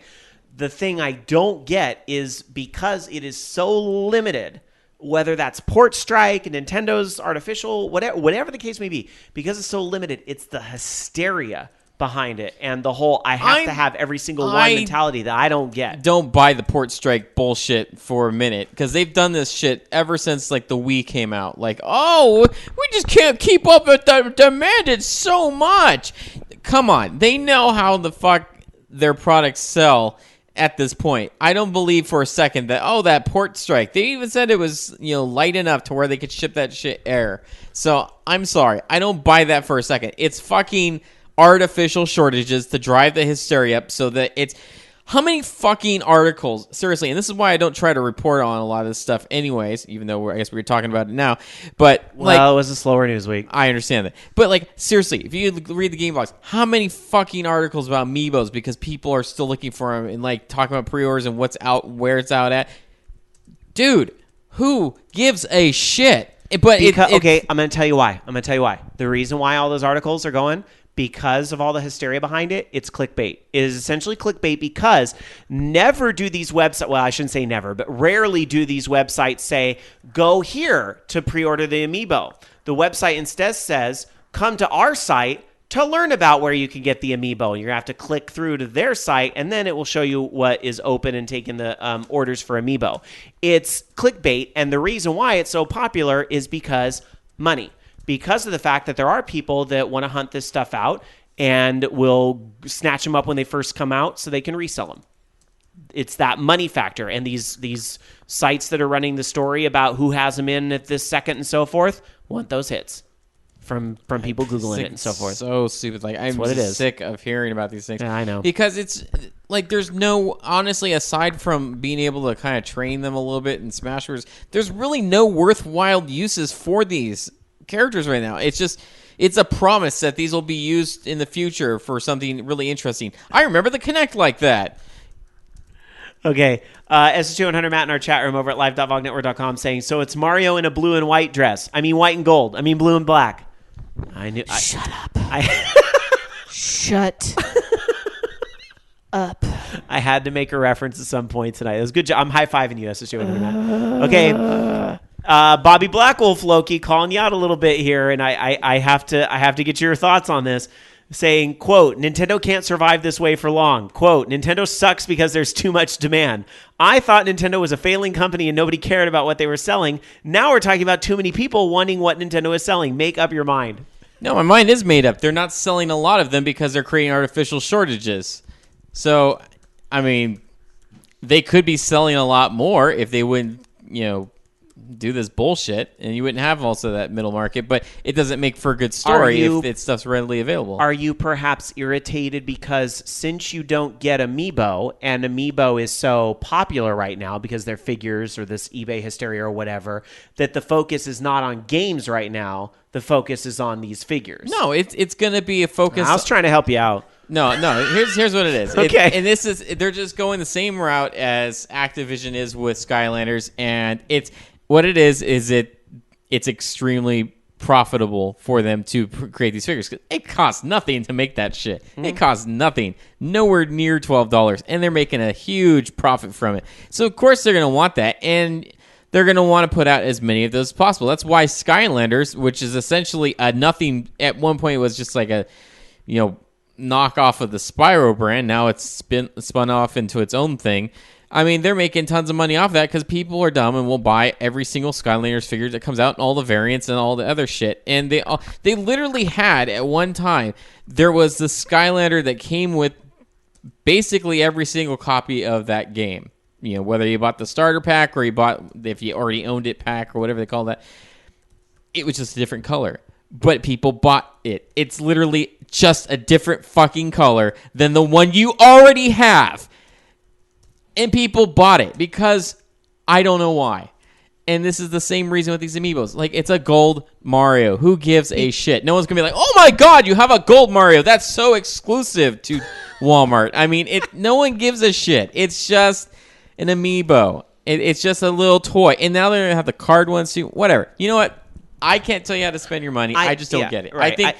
I think they really need to have some worthwhile reason for this. It's tricky because I actually, Loki, I do agree with you to a point. I really do, to a point. I think you might be a little harsh on it. It's like, I guess, like the new 3DS. Like the new 3DS, they're like, oh, it's got all these features that we're not utilizing yet. Kind of like that. It's like, well, we promise we'll use it in really cool ways later on. But there's a lot of people that never got the 3DS XL, so there's a worthy upgrade there. I get it. That's fine, but they can still get the 3DS XLs now. Back to Amiibo for a minute. I do kind of agree there's a lot of mentality out there of the, I have this and you don't, na. Like, there's just a lot of that in gaming. You see that everywhere. The whole, like, I've got it and you don't, na. Like, it's the whole, like, gotta catch them all and everything. Like, that definally plays a factor into it. You think Amiibos are bad now. You have no fucking idea. And you think I'm joking. They will put out a Pokemon Amiibo for every goddamn fucking Pokemon that they have. But my mother, bless her heart, her birthday was this week, by the way. Happy birthday, Mom.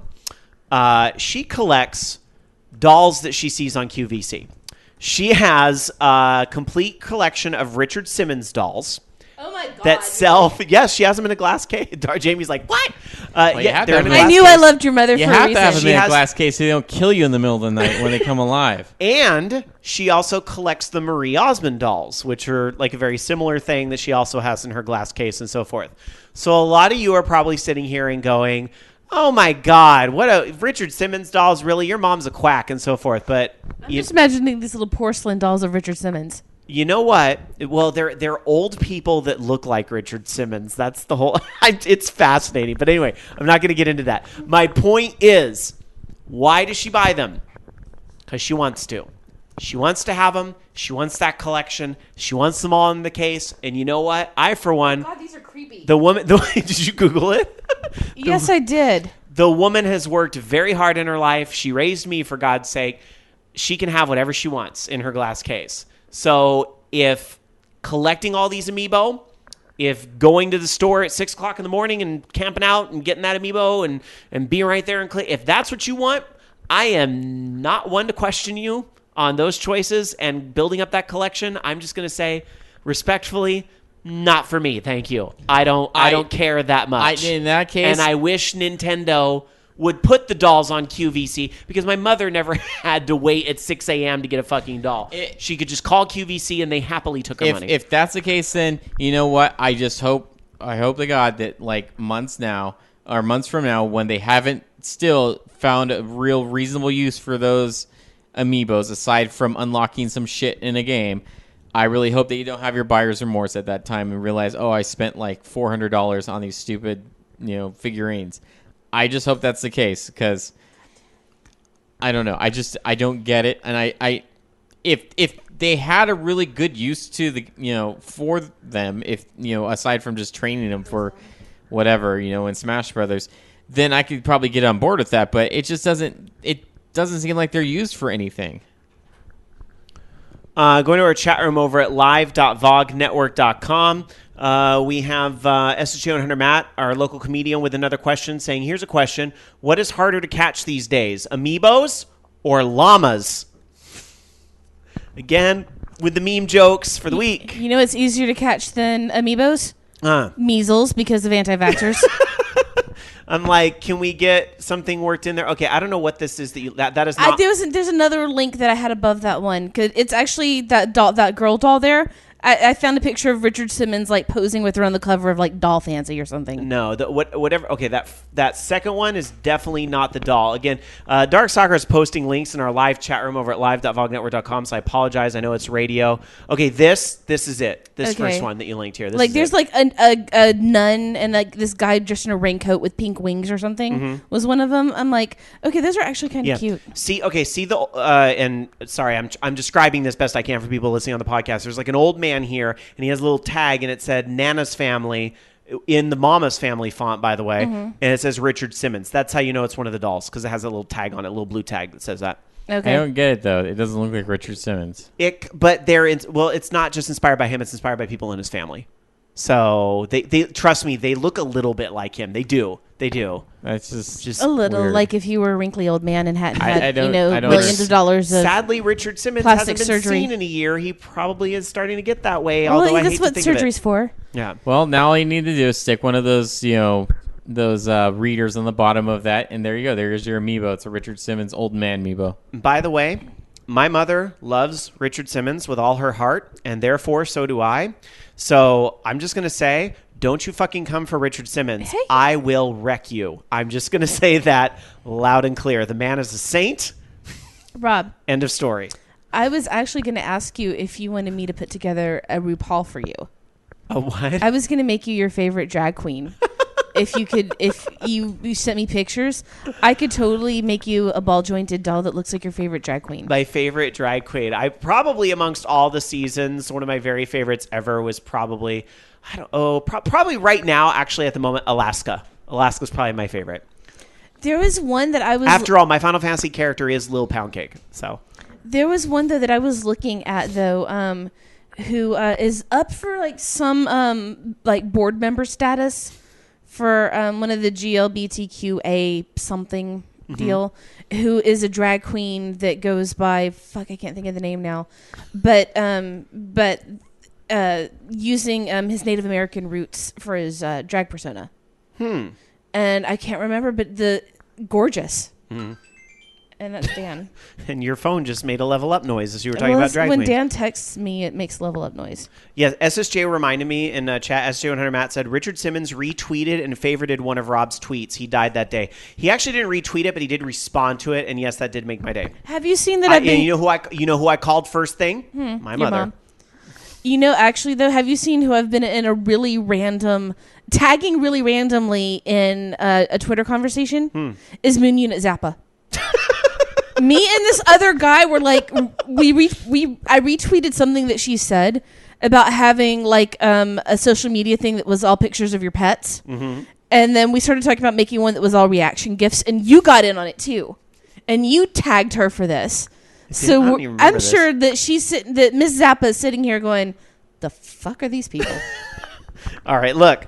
We gotta take a time. We gotta take a step back to the classic game of the week. Back when the Zappas were, all the craze. Actually, no, not that far back. But we are going to take a step back in gaming's history with a segment we call the classic game of the week, where Darkstalker is going to step into the vault and she's going to find a game that she thinks, hey, you all should be playing this game this week. And you know what? I think this week Darkstalker has picked a game I think a lot of you have played. But you should probably go back and play it again to remember. I have memories, Rob. How awesome this series used to be. So many feelings. Me too. We talked about some of these feelings last week. Darkstalker, what is the classic game of the week? Mortal Kombat 2. Mortal Kombat. Electric Boogaloo? No. Mortal Kombat 2. Now, mind you, I have done the first Mortal Kombat, but Mortal Kombat 2 has a very special place in the bowels of my bowels. Wow.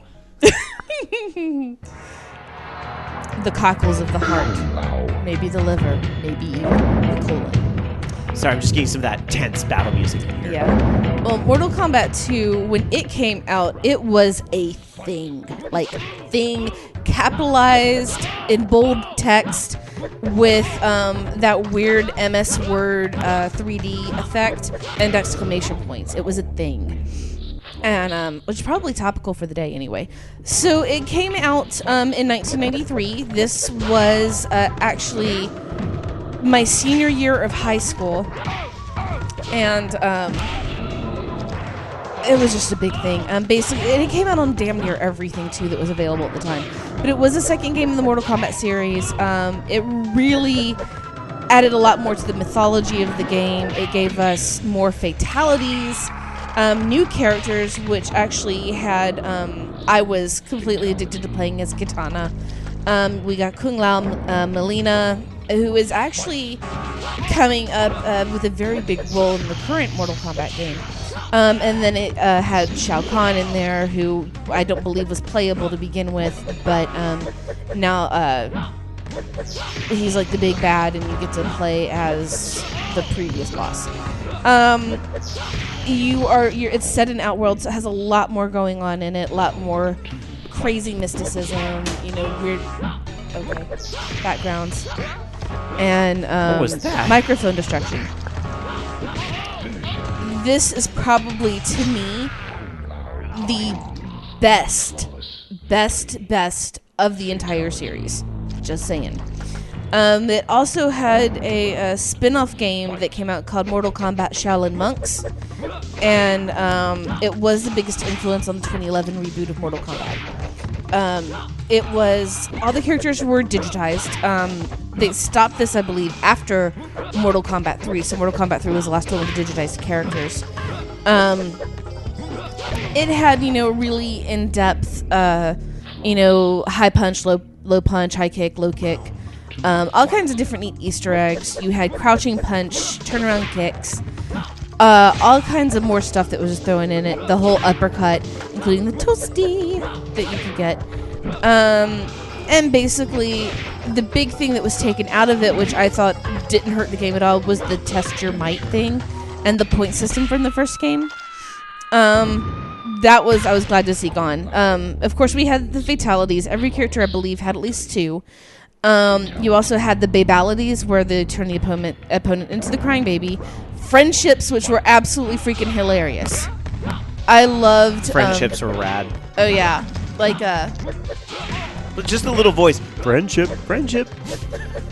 Well, I also like Melina's was making a cake, Yeah. and Johnny Cage was his signature, and Luke Cage was the disco dance. This video we have here that we're looking at in studio is a bunch of Kung Lao doing the fighting, and I believe he pulls a bunny out of his hat. Doesn't Yes. he? Yes. I believe he does. Or either that or it was Raiden. No, Raiden does the rainbow. Yeah. Raiden does the rainbow. You also have, of course, level... Oh my god, he just did it in the video. He did the bunny. He's cute. Yeah. Friendship. Anyway, sorry, distracted. Anyway, you also had stage-specific fatalities, like you had the pit, you had the acid, you had, you even had the, what was the one for, what was his name? The guy that would shapeshift. Shang Tsung, yeah. You had his Goro fatality, where he would shapeshift into Goro, where you had to hold the low kick button? You had to hold it for 40 seconds. So what we would do is we would just have somebody hold that button for us while we were doing it. Nice. So we could see it. There were a bunch of different beta editions of this too. That was the big thing. Oh yeah, Baraka was in this game too. Baraka was cool. Baby Baraka. But anyway, there were so many different beta versions that were out that you actually found strategy guides being released for the beta editions of these. You know, when the internet was in its infancy as far as a big source of public information, we got this shit off BBSs that were connected. Fuck yeah. Connected BBS message board. So it's like somebody in fucking Sunnyvale or, wherever the homes were would post on their BBS. And then like the BBS in Fresno would download from that. And then the BBS here in Sacramento would download from that. It's like that's how we got all our fucking moves lists and things. Crazy. But like it's so crazy because we actually started following like some of these actors. Like, have I seen them in other games? Are they doing other things? Or do they play 3 people in the same game? Exactly, like palette swap people. Like just looking at like the one who played Kitana and Melina. After a while, I think she actually was an actual legit martial artist. She was a Cuban lady. I think a lot of them were. I think a lot of them big in Chicago where they were based. But basically, the thing though about those beta editions is that the fact that whenever they would put out a tweak to the game, and see, a lot of the betas on these were mostly East Coast, that was when my high school band took a trip up the East Coast to go to New York, and we ran into at least 2 different game betas at the time, having photocopied BBS printouts of move lists and combo patterns. That's so awesome. And it was back in the day of Kitana's Infinite, where you could do the fly and the fan and the thing over and over again. I used to be so good at that. In this game we had Baraka, we had Jax, who ended up getting like the mecha arms and whatever. Kitana, we had Kung Lao, we had Melina, and we also then had the returning characters of Johnny Cage, rest in peace, Liu Kang, Raiden, Reptile, Scorpion, Shang Tsung, and Sub-Zero. For the non-playables, you had Shao Kahn, and you had Kintaro, who was actually a stop-motion animation, while the rest of everybody was digitized. Hidden characters in here were, you had Jade, who was a green palette swap of Kitana and Melina. You had Noob Saibot, who was the Lost Warrior from the first Mortal Kombat game, who, people kept saying, oh, he's hidden in the game. Well, they put him in. And then you had Smoke, who was in gray with the smoke effect. You could not play as Sonya or Kano, although they did show up in backgrounds. Was Reptile in 2? Reptile was in 2, I believe. Because Reptile had the acid breath. He did that little force ball that went and then it'll make you like fly over, And this was also the game that, and actually I think if you fought Reptile, you fought him in the pit, or one of the guys you fought in the In Mortal Kombat 1 you did. In Mortal Kombat 1 you did. Yeah. But Reptile was just a character like any other in this game. Yeah.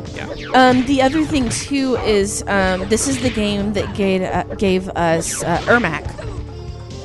because it was in the. I've actually got to see it too. One of the arcade techs at my at the movie theater I used to go to would say, hey, look, this is where they got the Ermac from, and this is this guy, and this is this guy.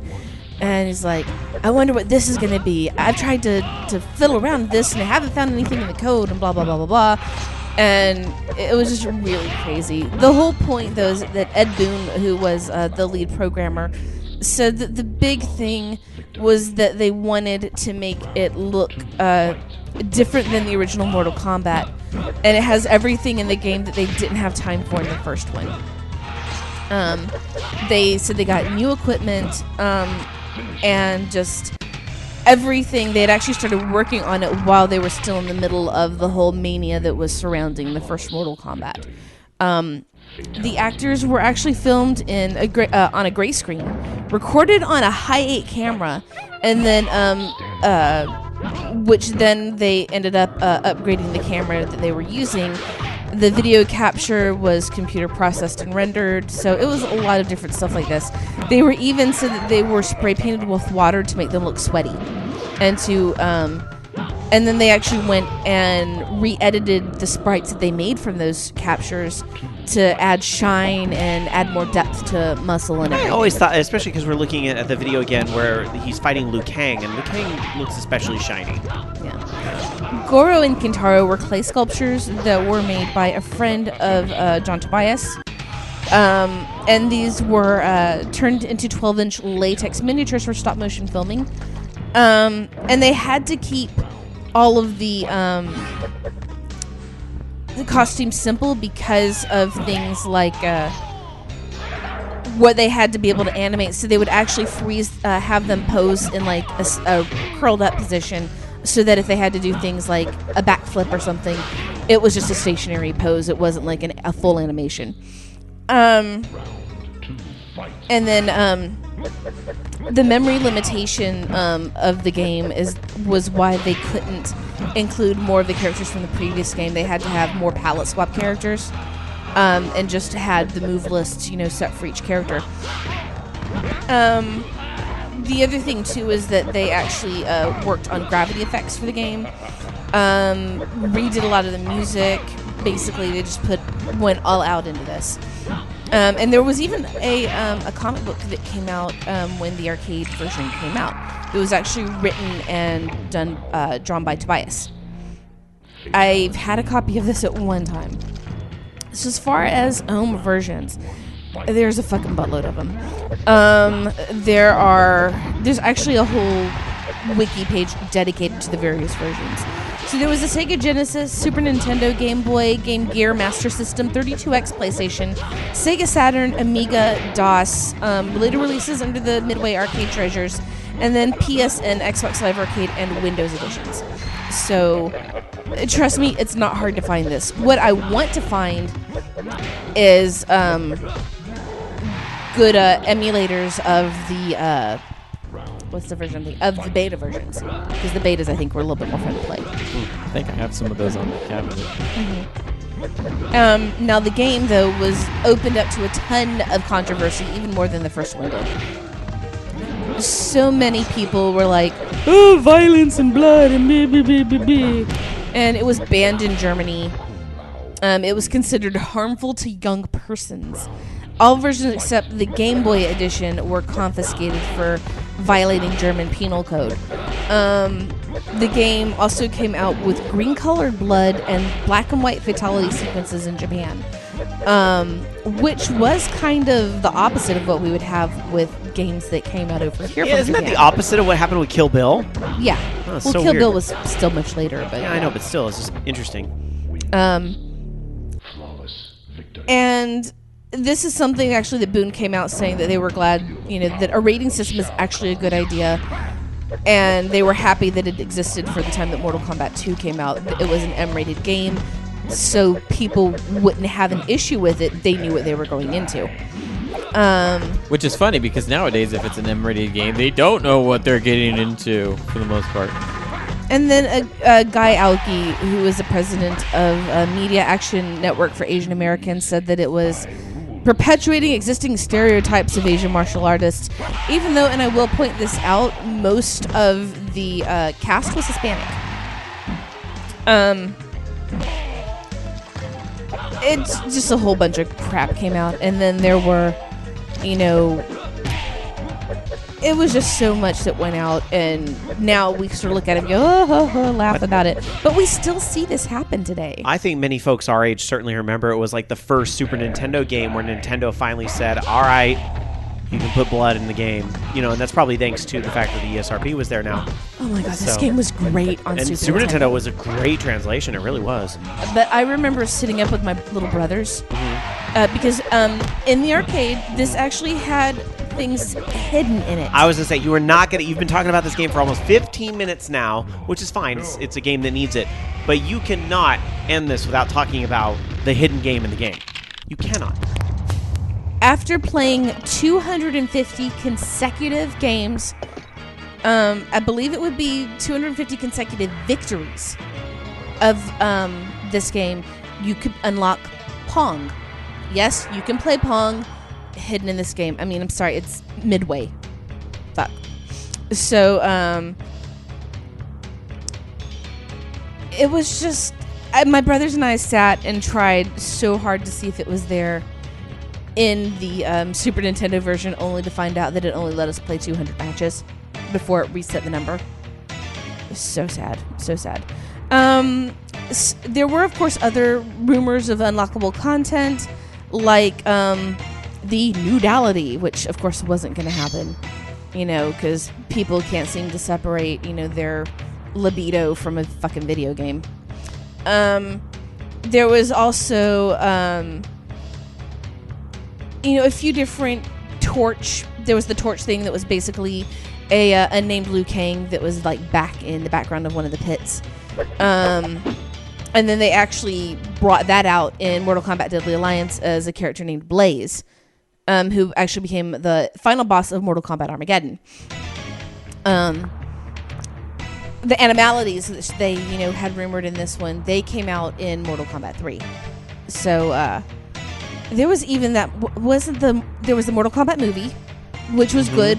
The second Mortal Kombat movie was crap. And I don't even think I bothered. No, I did see the second one in the theater. It was the third one I was forced to watch and wanted that hour and a half of my life back. Straight to video, wasn't it? The third one was straight to video, wasn't it? I think so. Yeah. Maybe. I don't remember. Mortal Kombat 2 actually does have an HD remake collection, which is a Mortal Kombat arcade collection. But yeah, I'm actually really disappointed because this article doesn't have all of the hidden stuff in it. And then there was the other rumor about Scarlet, remember? Oh, yeah. Which was supposed to be a red palette swap of Melina. And she ended up being in the 2011 Mortal Kombat. So, I guess there's all this stuff in there. But yeah. I like how they take the speculations that the fan community has... made or tried to do, and like, okay, well, you asked for it. Thank you for saving us the idea of, trouble, of brainstorming this. Here we go. So yeah, the game's Mortal Kombat 2. There it is. As I say, that 16-minute video finished Star Soccer. You've been talking about this game a long time. That's all right. You know what? It's a great game. I have fond memories. As I'm sure a lot of people do. Fond, fuzzy, warm, happy memories. All right. Of such a violent, gory game. But we are going to take a break, guys. When we come back, there's plenty more Orange Lounge Radio to come, including the chance for you guys to call in and participate with the show. Maybe you want to talk to Loki about that whole amiibo thing, or maybe you want to talk about Final Fantasy, especially the Final Fantasy Mexico version, as Darsaka was talking about earlier in the show. Or I do like that title, though. That's awesome. If you aren't excited for Dragon Quest Heroes, we'll talk about all that and more when we come back with more of Orange Lounge Radio right after this.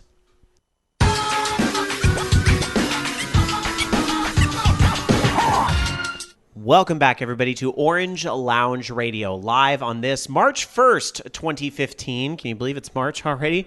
The 589th episode of our show already in progress. And before we get to rapid fire news tonight, let us go to the forum follow-up segment, where we are going to take a post or two from our forums and talk about it.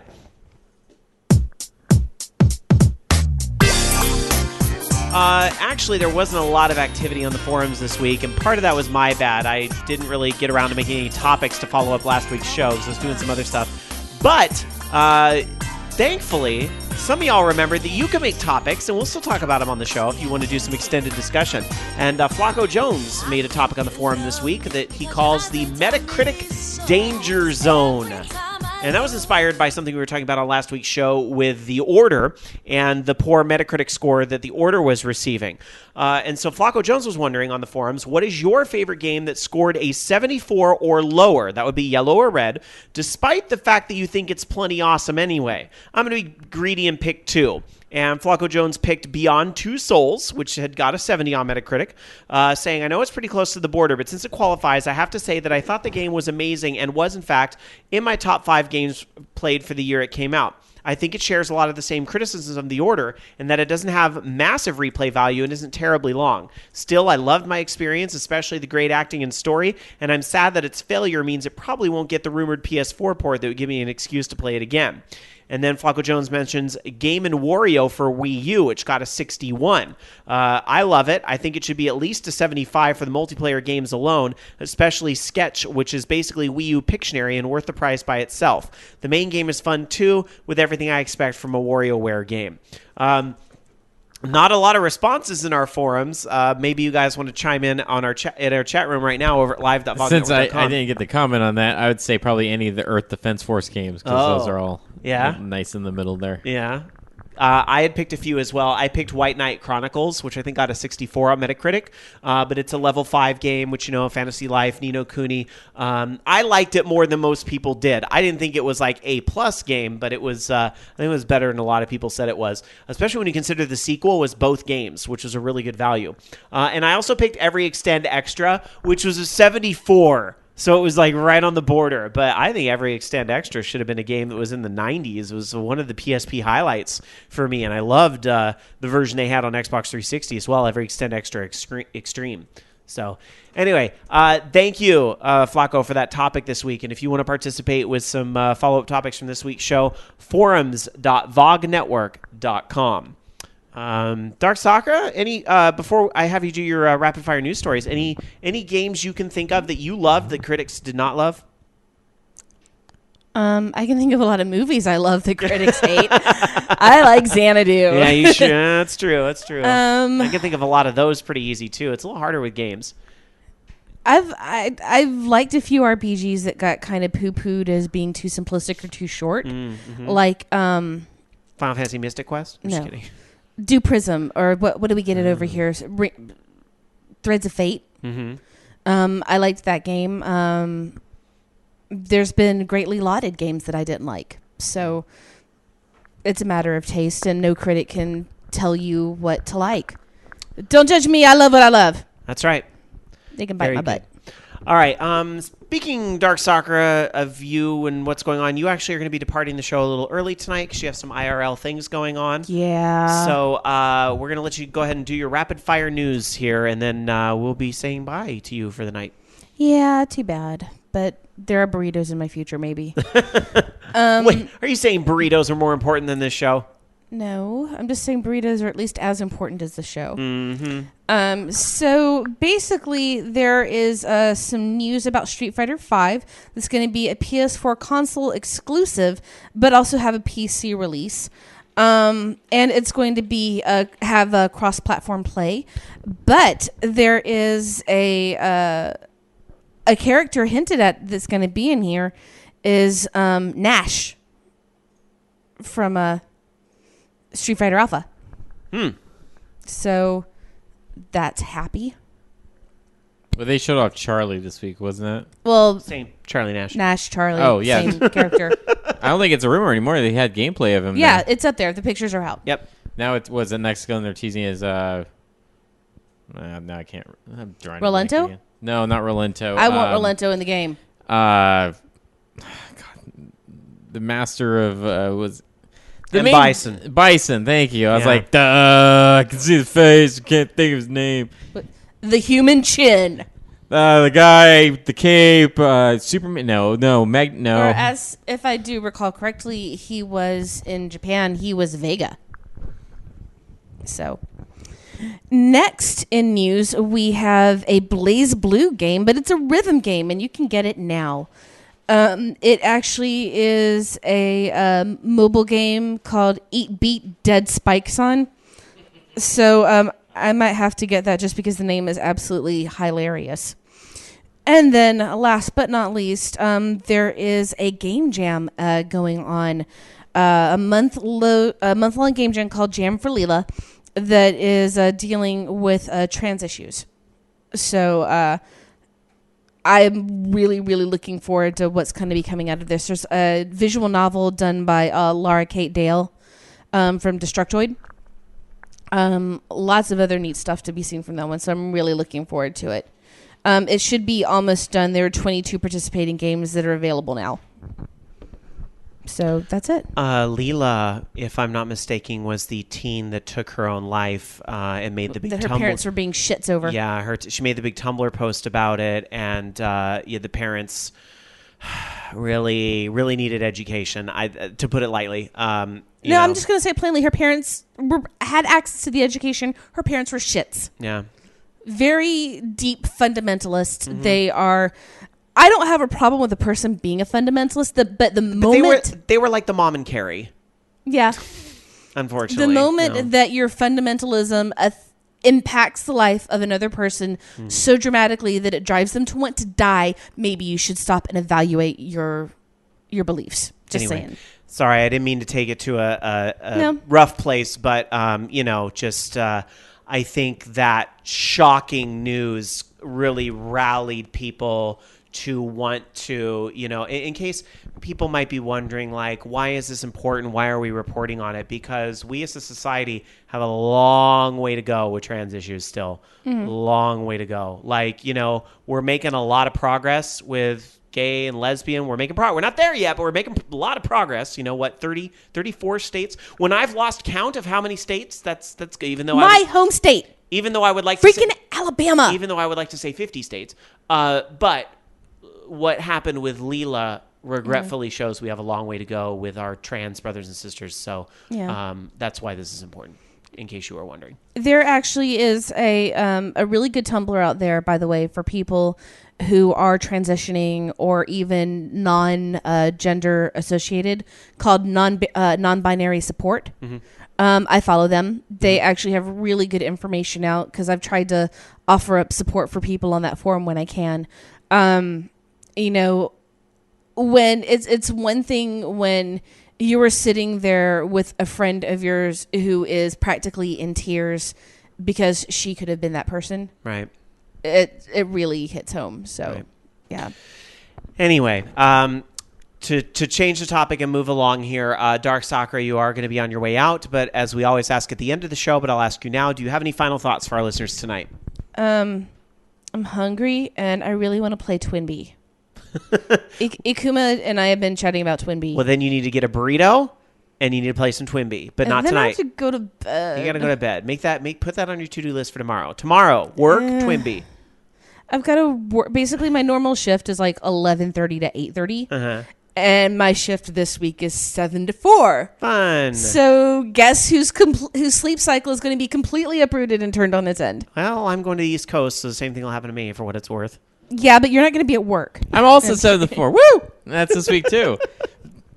I don't sleep anyway, so that's okay. No. And I'm really not trying to complain. I love my job. I just hate waking up early. Sure, so. I understand. All right, let's go on to some more rapid fire news. Have a good night, Dark Sakura, and we'll see you in 2 weeks. Loki, your rapid fire news tonight. Okay, so this is kind of cool. I'm a pretty big fan of Terry Kavanagh, and they've got a brand new game that he's making. Hopefully, it's uber hard as well. It's called Grab Them by the Eyes. And it's basically you play a street food vendor named Jay who must resort to buying an endless wave of ever flashier signs in order to attract attention for your business. That sounds hilarious. I guess they're saying that it's like almost like a card game. And the signs have various texts, colors, borders, and effects. And each of those elements contribute to some number of customers to the day's totals. So I do want to check this out. Not sure when it's supposed to be released, though, but it looks pretty awesome. It's on the web, right? Oh, it is So on its website. I think it's. Oh, I already thought it there. was something he's selling. No. Okay, well, yeah. Go check it out then. And don't forget about the sequel, Grab Them by the Ass. He's. Weren't you leaving? Yeah. He's a talented guy. Yes, So there you go. I'll play it just because you can check it out. TerryKavanaughGames.com/grab-them-by-the-eyes/ and that grab them by the eyes is all one word. Awesome. That's awesome. That sounds like a premise of like a funny cartoon, so I'd be down with that. And then, one of the things that people kind of hated about Resident Evil Revelations 2 was the fact that, the PC version got released and then they're all, oh, hey, by the way, there's some features that we cut out, but we didn't tell you about that until after the game was released. One of those features was local co-op, and thanks to modders, and this is sad that we live in a day and age now where companies can't fix their games, but modders have to fix them for them. They've added a mod to actually allow for split screen co-op. The only thing is right now is it's not part of the raid mode. It's just in the local story mode. And also apparently you have to use game pads, but that's still pretty cool. And I guess they're still working on that. If you want to check it out, you can actually go find it in the Steam community forums for the game. And then lastly, Payday 2 is getting a cool cameo character for their game, including Jacket from Hotline Miami 2. And you're going to be able to, by purchasing the game on Steam, you'll be able to unlock stuff in Payday 2, including the Jacket character, also themed masks and weapons. So that's pretty sweet. And of course, will it have the sweet music? I don't know if it's about the sweet music. Hopefully, because that'd be pretty sweet. I really need to go back and play that game. I have it on a bunch of different platforms. Hurry before the sequel's out. I know. I need to. I'll make that a point this week to go play that game. That and Civ 5, because I have it installed on my system now. Nice. You got to get to Beyond Earth too, because Sid Meier's Starships got dated. It's like the week after next or something like that, and it's only $14.99, so it must be kind of a scaled down game, but I'm excited to check it out, that's for sure. But yeah, you can check that out. It's a pretty awesome pre-order bonus, I guess, if you have both of those games. All right, moving on with some other news that I have for you guys, including some updates with Forza Horizon 2. There's going to be a standalone expansion called Forza Horizon 2 Presents Fast and Furious. Could that have anything to do with the new movie coming out pretty soon? Probably.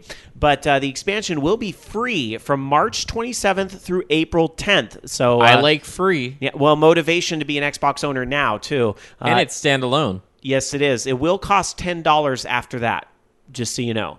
But once you download it during the free period, you still have it free of charge. Ludacris will be arriving in the game with that. Well, also too, even if you have an Xbox 360, but say you don't have an Xbox One, you can always download that online, and then you still have it in your library. Because that's what I've done with all the Xbox Live Game with Gold games, even though I don't have an Xbox One yet.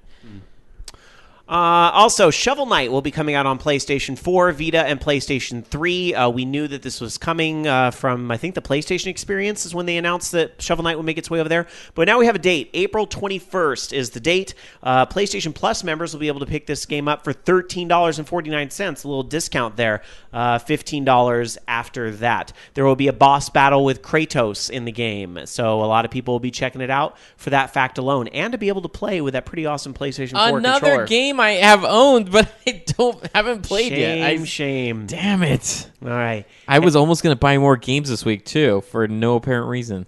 And get this, a Sega Capcom crossover comic, Worlds Unite.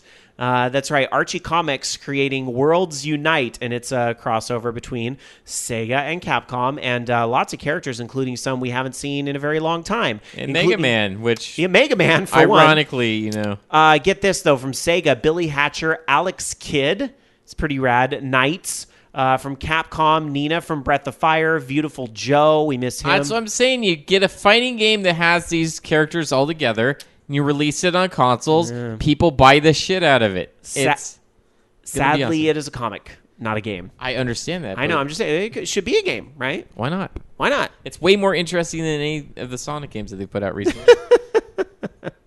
Well, they had that Sonic Mega Man crossover a while back. I mean, let's do something with that. I mean, come on. All right, let's get into the Fugle question of the week. Every week we ask a question of our Facebook and Google Plus communities, and we read some of our favorite answers here on the show.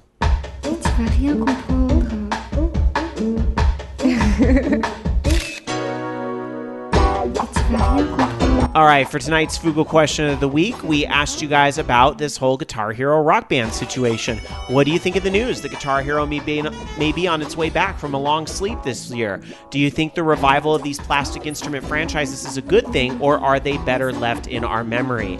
We had a few people answer over on Facebook, so let me read some of those answers here. Fifth Dream saying, I missed out the first time these games were around, so I'm excited they may be coming back because I'd like to play them this time around. Well, that seems as good of a reason as any, right? It has been several years. If you think about it, you know, there's maybe like 20-year-olds that were only like 14 when this game was last I around. know. This is awesome that music games are coming back, Konami. Ed S. replies and says, does that mean the Rock Band charity event in San Francisco will come back? Well, we got to place a phone call and see if that's going to happen. Let's hope so. I sure hope so. I'd love to go to that again. It was a great cause. Well, at the very least, they have new DLC, so I mean, that's something. That's something. Andy R. saying, I'm all for a new Rock Band, and I trust Harmonix to do it right, but I hope if Activision decides to weigh in again, they do it in a way that doesn't kill the genre.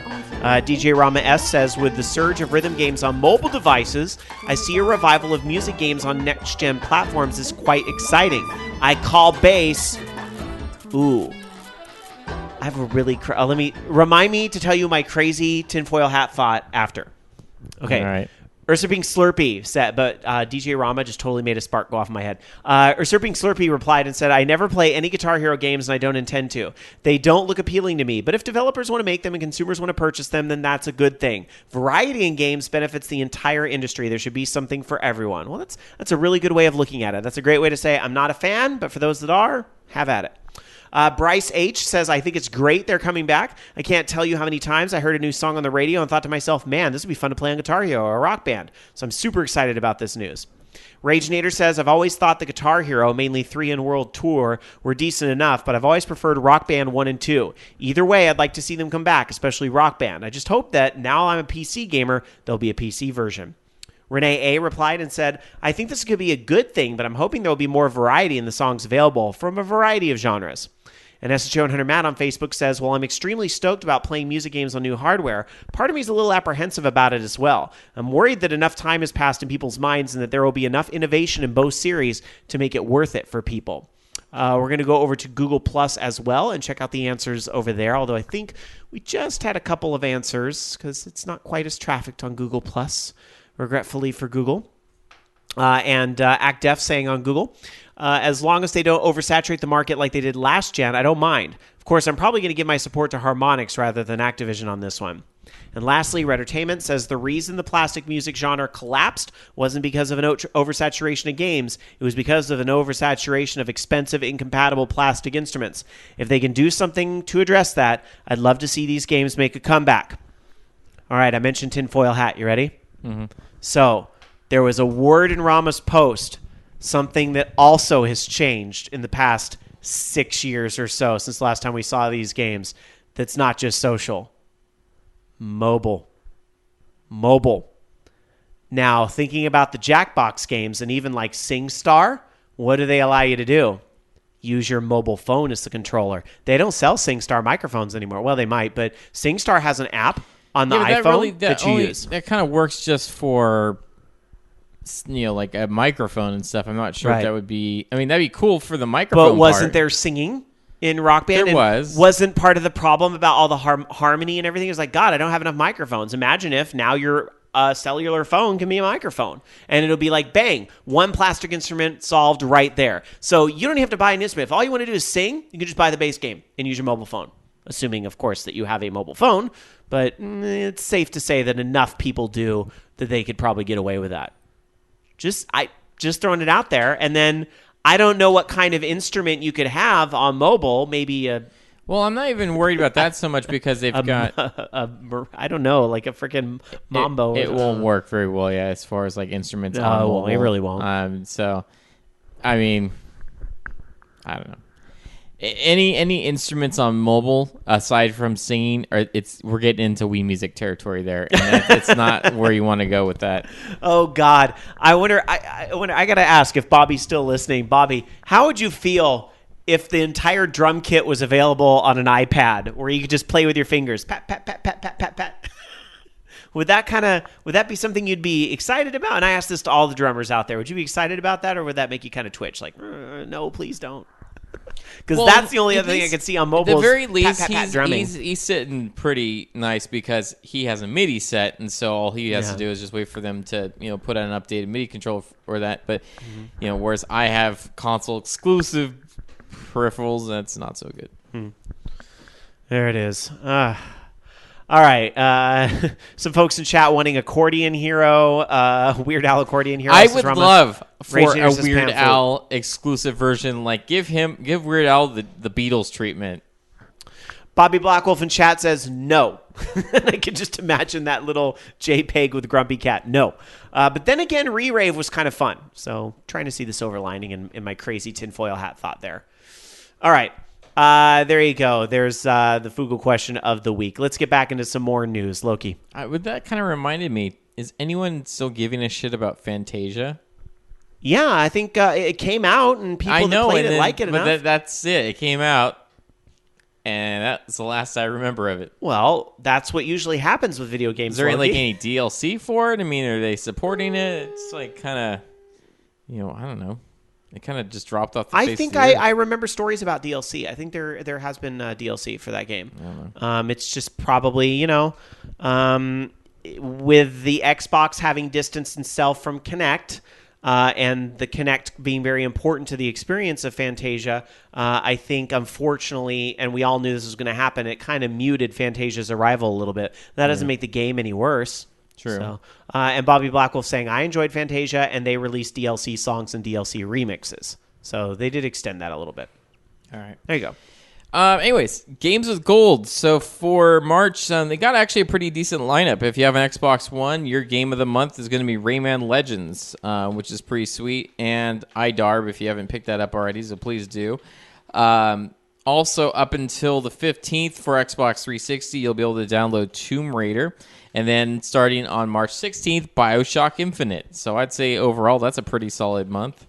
So check this out. Ironically, though, we're already in March, and we still haven't heard of the lineup for PlayStation Plus. That's kind of a head-scratcher right there. Yeah, a little bit. So I'm kind of curious to see what's going to go on there. What games are we getting? Yeah, you got to wonder if they're going to pull some big rabbit out of the hat, like Drive Club, fucking finally. Or Knack. I mean, they're practically leaving that way already. I mean, I don't know. Could see that. Yeah, I was talking about this the other day with Flacco Jones, like what could the games be, and I was kind of saying, this is probably the month we finally get Knack. Like, we all know it's coming. Knack is going to be a matter of time. Coming, yeah. I can't think of what other, like, really, I don't know, like, unless we start getting to, like, Angry Birds or something like that, like a really shitty PS4 game, like a game that had no business being on PlayStation 4 type thing. Yeah. Drive Club at some point soon. Maybe now's the time for Drive Club. Maybe they just don't want to promise it until they're, like, absolutely sure those network issues are not going to fuck everything up. Because, I mean, the retail release of that game got so screwed. But this is a chance to reboot it in a way, get people excited about it. Who knows? Yeah. All right. Well, I mentioned earlier in the show that this game is showing some really strong legs through its DLC, and that is Hyrule Warriors on the Wii U. I got to admit, when it first came out, I was kind of like, there's a lot of other games I want to play right now. This is kind of going to slip by.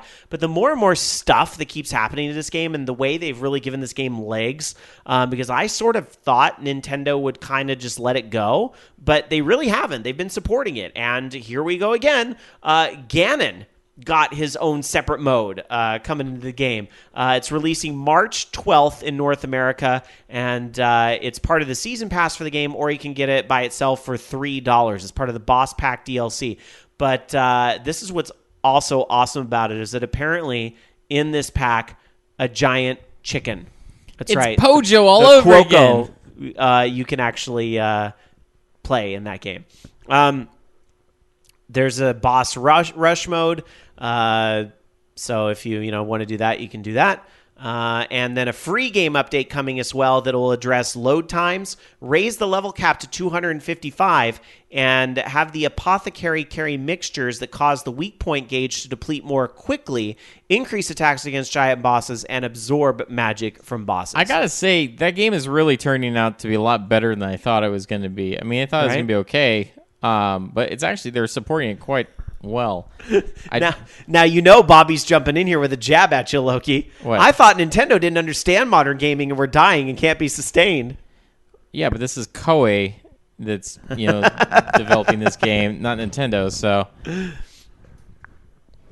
all right, that's a little bit different. They understand DLC in their games a little more than Nintendo. Anyhow, you know what? I'm sure a lot of it too is to keep the Zelda hype going for Majora's Mask on 3DS, and then of course the big Zelda Wii U, which will be a definite head spinner this holiday season, I'm sure. So, let's see. Dark Sakura was going to talk about this, but I guess I'm going to talk about it instead. It had to do with Mortal Kombat as well, which our classic game of the week, of course, was Mortal Kombat. But as you know, Mortal Kombat X is on the way out. Brutalities were revealed for the game. There's supposed to be a whole lot of them. And then another new trailer came out that shows some new characters, including Melina. Yay, one of my favorites. I love Melina. And I think Melina is supposed to be like the main boss of the game now. Oh, based interesting. On what the trailer was. So. That's the story trailer. Yeah, so. and I was like, there's a story? Yeah. Also revealed in the trailer, daughter of Jax, Jacqueline Briggs, son of Kenshi and Kung Jin, descendant of Kung Lao, Takashi Takeda. Now, I don't know if I didn't catch if these characters were playable or if they are just part of the story. I guess they are. They are showing on a confirmed playable list. Jacqueline Briggs is there, Takashi Takeda, and Kung Jin are all on that list. So I guess that is pretty cool. I guess they are playable after all. So that's kind of cool. That's going to be a lot of characters in the game. The only one that's not on the playable list is Melina. So maybe you're right in the whole, like, she's the big boss or something. So she's not on the playable list. Weird. You'd think there would be like some new person. Yeah. So there you go. Some updates there with Mortal Kombat X, which although it may be a bit too violent for me, I'll probably have to check it out anyway. I think I'm going to end up buying it anyway. I have a week point for I this want to game know what the bonus characters are going to be. That's what I want to know. What are we looking at as DLC characters? Because that'd be kind of interesting. Can we get Deadpool? Maybe Ash from Evil Dead is a lot of the rumors. I hope so. Or Jason would make a lot of sense after Freddy. Who knows? That would be pretty sweet. I don't know. All right. So there was a Sonic 3D title that never came out. It was teased at E3 way back, but now, thanks to some fans of Sonic, they have made it possible to play said game because they've ported it over to PC. And this is Sonic Extreme. It was originally supposed to be a Saturn game. It never was finished, but now it's playable on PC. And it kind of reminds me of like Gex, but Sonic. And it's really weird. I mean, even in the trailer that they had for the E3, the actual official trailer, and then the PC trailer, they had the rings there, but it doesn't look like he's collecting them. He's just like going right through them. Now he just swings from them, or he just kind of, he just clips right through them because of reasons. I don't know. It looks okay, I guess. I don't know. It kind of looks like a lot of the Saturn games did back then. Just very, depth 3D type stuff in there, and not so, I don't know, kind of like 3D platforming, I guess. But you can check that out, and I'm trying to see where you can download. Hacker's going to hack, but in this case, or modder's going to mod, or whatever the case may be. But in this case, to allow us all to play a game that we may never have played otherwise, right? Yeah, you can check it out. The Sonic Retro forums had links to the game, so you could check that out there. Still better than probably the last Sonic game that they put out. Still better than Sonic Boom. Still better than At least his proportions look correct in this picture, as opposed to lanky legs Sonic there. All right, well, Disney is at work on a new game for the Wii U. A character artist and 3D artist shared images of a Disney project that she was working on for the Wii U. They're medieval fantasy characters. These characters were shown with permission by Carrie Mail, actually showed off these images. We just don't really know exactly what it's all about. What this medieval fantasy game could be, because it doesn't tie into like an existing Disney franchise, or at least it sure doesn't look like it. So Disney is at work with something for the Wii U that's in a medieval fantasy setting that doesn't tie into one of their existing properties, it appears. Who knows? So that's really all I got. Tron Medieval. Tron Medieval. Remember, they said that there's a new Tron game coming out. What was it that one artist said? So. I will point out, though, these drawings, they're nice. They're very good looking. But they're perfect for little figurines, don't you think? Do you think that's something that Disney might be double dipping in? A Disney Infinity RPG type thing? Oh, no. Why even be tied to Disney Infinity, a completely separate character collection game? At least Disney can print all the toys to meet demand. You know what? There's And to be fair, yes, Disney actually, as far as from what I remember dealing with, Activision and Disney, when you buy figures from Activision, they're all fucking randomly assorted. So forget it. Oh, I'm out of X figure. Well, fuck you. You're gonna get random figures until you get whatever you want. Whereas Disney, it's like, oh hey, we need more Mickey. Okay, cool. We can order some more Mickey. Instead of fuck you, you're going to have to order some random assortments until you maybe get Mickey or not. That's kind of Activision's take on the whole thing. I'm laughing because Dark Tetsuya is accusing me of baiting you. Maybe a little. Hitstun in chat says, Epic Mickey 3? It doesn't really... Nah, it doesn't look anything Mickey. I mean, anything's possible, but it doesn't... I kind of feel like Epic Mickey's kind of done for after the second game as well. Yeah, I don't think... I mean, anything's possible. All right, anyhow, let's go to the mailbag, because every week you guys send us emails, and we take a moment to read them here on the program.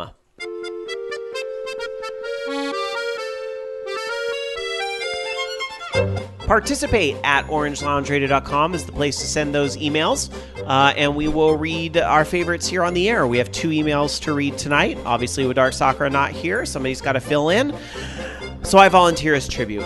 First email tonight from Reddertainment, who says, Howdy, I'm curious as to why Sky reacted so negatively to Loki's thought from last week that Nintendo would sell the Amiibo trading cards in a blind pack. Sky's reaction struck me as weird, given that it's already common practice for trading card companies to sell their cards in blind packs. Go down to your local place that sells trading cards, assuming you can find such an establishment, and you can find row after row of trading cards in blind packs from many different companies across many different media properties, ranging from sports to TV shows to whatever the fuck Duck Dynasty is. Also, well, before we get to the second half of the email, let me take a minute to respond to the first half. Here's the difference, in my opinion.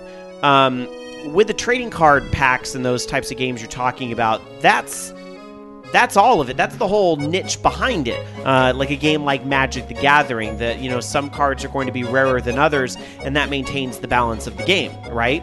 But with Amiibo, you want a certain character because that's the character you want to level in the game. And I don't know, I kind of feel like, when you own the base game itself, you can play pretty much any character you want. Granted, there are a few unlocks, but anybody can unlock those the same way. So therefore, there's not that same rarity level. Whereas if you have these blind packs, then I worry you are going to have some of that rarity level. And it would be, imagine how freaking frustrating it would be to buy a blind pack and then get a card for Mario. Now, not that Mario is a bad character or whatever, but the Mario amiibo is not hard to find. If you want Mario or Link, gee, Nintendo doesn't seem to have a problem making enough of those to go around for the most part. But do you see the difference there? The rarity factor kind of comes into play. I feel like in the trading cards you're talking about, that's the entire game, whereas these are enhancements to an existing game. That's the difference to me. I hope that makes sense. I mean, if I'm going to go out and buy one of these cards or whatever, I want the one I want. I'm not fucking gambling to get Ness, who I want, or something like that. Does that make sense? All right. Second half of the email from Entertainment. Also, why is it laughable that people could get together to trade amiibo trading cards when people already get together to trade other kinds of trading cards? I remember as a kid getting 6 basketball cards from a friend of mine in exchange for a card with Reggie Miller on it. Not a Reggie Miller card, a card with Reggie Miller on it. I'm thinking a kid could make it out big, capitalizing on Nintendo fans' blind obsession over Marth. Finally, who the fuck is Marth? Stay Black, Redtertainment, Trainer. Fire Emblem, look it up. Also, I think I'm not okay with that whole like imbalance and rarity. And now you're talking about kids too. I don't know. Again, when that is the game, it's kind of a different thing. But when it's a accessory to an existing game, I think it's different. I don't know. Well, they have that in Disney. That's how they do it with Disney Infinity's Power. And I don't like it there either, just to be clear. And I haven't bought a one. So I'm just at least I'm consistent, right? So I don't like it there either in Disney Infinity. So, all right. Moving on. Let's see. Going to the next email, which I just closed the freaking mailbag. This is why Jamie handles it, people. This is why I don't do it. All right. Hello. Can I do this here while I pull up the email bag? Help me out here, Loki. All right. Well, let's talk about how much I hate Amiibo some more. No, I just... It's cool if they're collectible figures, but it's not what they're selling them as. We're good. All right. Anyway, second email from Martin from Belgium, if I'm not mistaken, who says, "Hello, OLR. Hope y'all are doing well. I had issues getting my gamepad to work with the game Grow Home. It took 1.5 hours, a bunch of driver reinstalls, and a shady exe file, but eventually it worked. This kind of stuff makes me realize PC gaming is never going to be as mainstream as consoles are, or some things will seriously need to change. I've been a PC gamer for 16 years or so, and it has been like this as long as I can remember. Nothing ever just works. Do you think the Steam boxes are a viable solution to this problem of standardization?" Let's stop and answer that question. Do you think the Steam boxes are a viable method of that standardization? I think that's part of what they want to accomplish. But remember, there's not just one Steam box. There's many different Steam boxes, and if I'm not mistaken, the way things were when we last heard of them, they were a little on the pricey side too. So I don't even know if they're still coming out with them. Yeah, it seems odd we haven't heard anything about it in a while, huh? Yeah, I would think GDC would be a good time to hear about that. So I'm going to actually say no. But what's interesting is that some of these VR headsets we're hearing about coming out, I think, are an attempt to kind of standardize that, even though everybody has their own. Well, Weird, I think there is still some standardization with gamepads nowadays. It seems like True. everything works with the Xbox 360 controller. True. And even with like Steam, and like big picture mode and stuff, I think that they have stuff to kind of have some sort of broad controller support. And I know with their Steam controller that's something that's going to eventually happen as well. So maybe they're moving towards that. I think that's one of the things that with consoles, you have a lot more restrictions as far as, okay, your game must be able to support these, controllers 100%, and I guess more of it's like testing, I think. And how do you not test your game like Grow Home or something with controllers and not have that work like right from the get-go? And I don't know if this is like a new controller that you're using now or if this is something that worked on other games, but for some reason this game's giving you shit. It could very well be a bug in the very, like in a version of the game, because, I had that with one of the, what was it, I Am Bread or something like that. It was early access, and they had some controller support issues, so then they fixed it. Moving on with the email. Or is streaming gaming the future, where the firepower is in the cloud and we play on any device connected to the internet?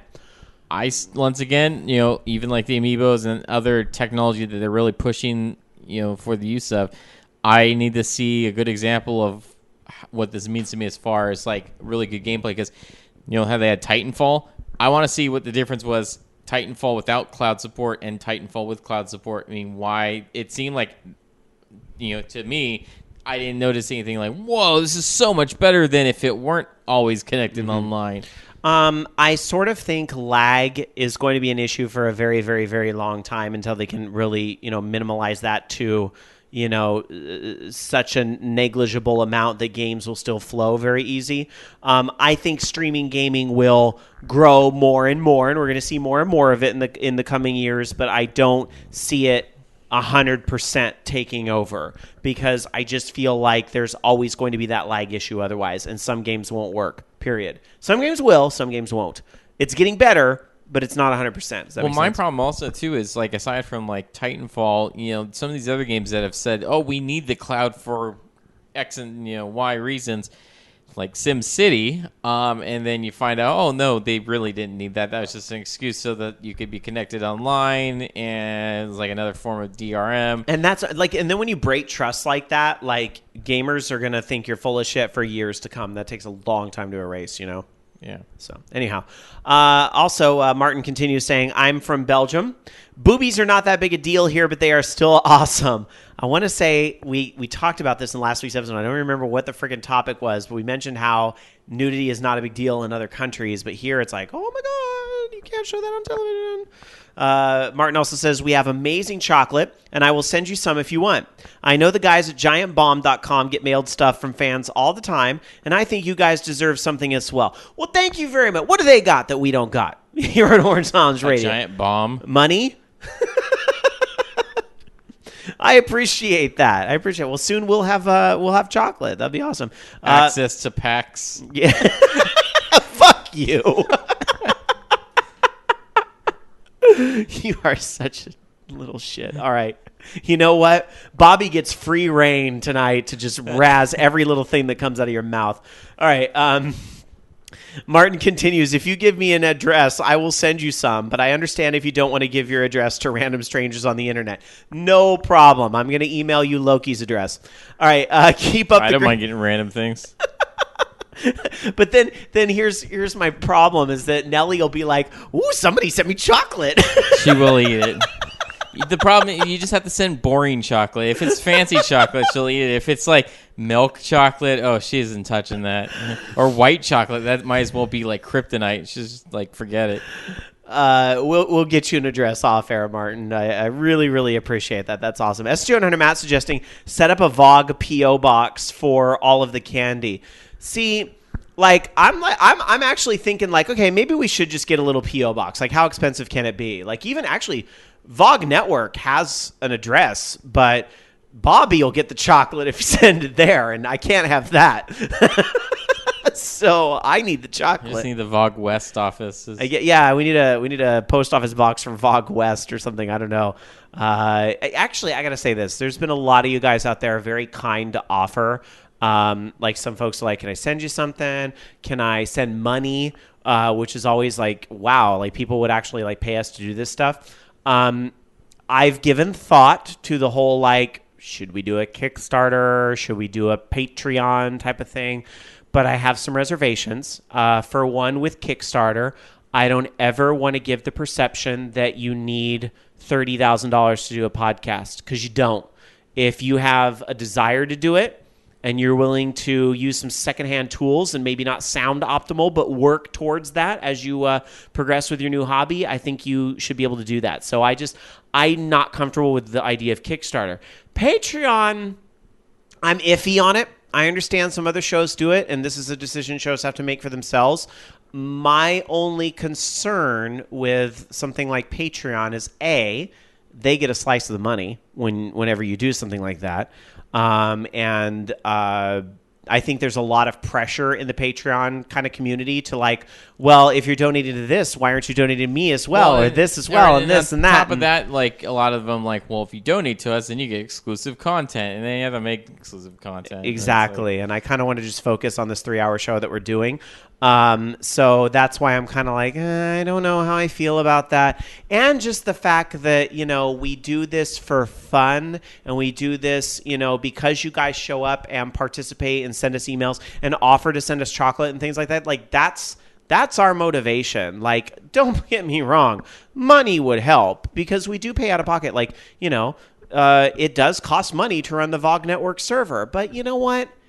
When all is said and done, it's about as much money as it is if I were to go join a bowling league or, something that would be fun for me to do once a week, right? everybody's got their hobby that they pay money for. So, I don't know. We're thinking about it. We'll see what we come up with in the coming weeks. I'm hoping sooner rather than later, we will have merchandise available via vognetwork.com. I don't think I'm ruining any surprises saying this. I think this is a very logical route to take, where we'll have T-shirts, buttons, stickers, those sorts of things available where, if you're a fan of the show, you can buy those to not only support the show, but then you're getting something in return and it's tangible and you have it and, that's what you're getting and you can use it to help spread the word, as we say at the end of every show. So that's more the idea that I would lean towards right now. All right, anyhow. Keep up the great show. It's nice to be able to participate. All the best. And Martin from Belgium clarifying, yes, it is pronounced more or less like Martin, although saying that to Jamie. And sadly, I'm not Jamie, but I'm sure she's happy that you thought of her. Anyway, there it is, the mailbag. Participate at orangeloungeradio.com if you would like to send us an email for a future week. Let's get to the FUs of the week. Every week we get a little bit angsty on this show. Why? Well, because I guess we have anger issues. I don't know. I don't know what to tell you.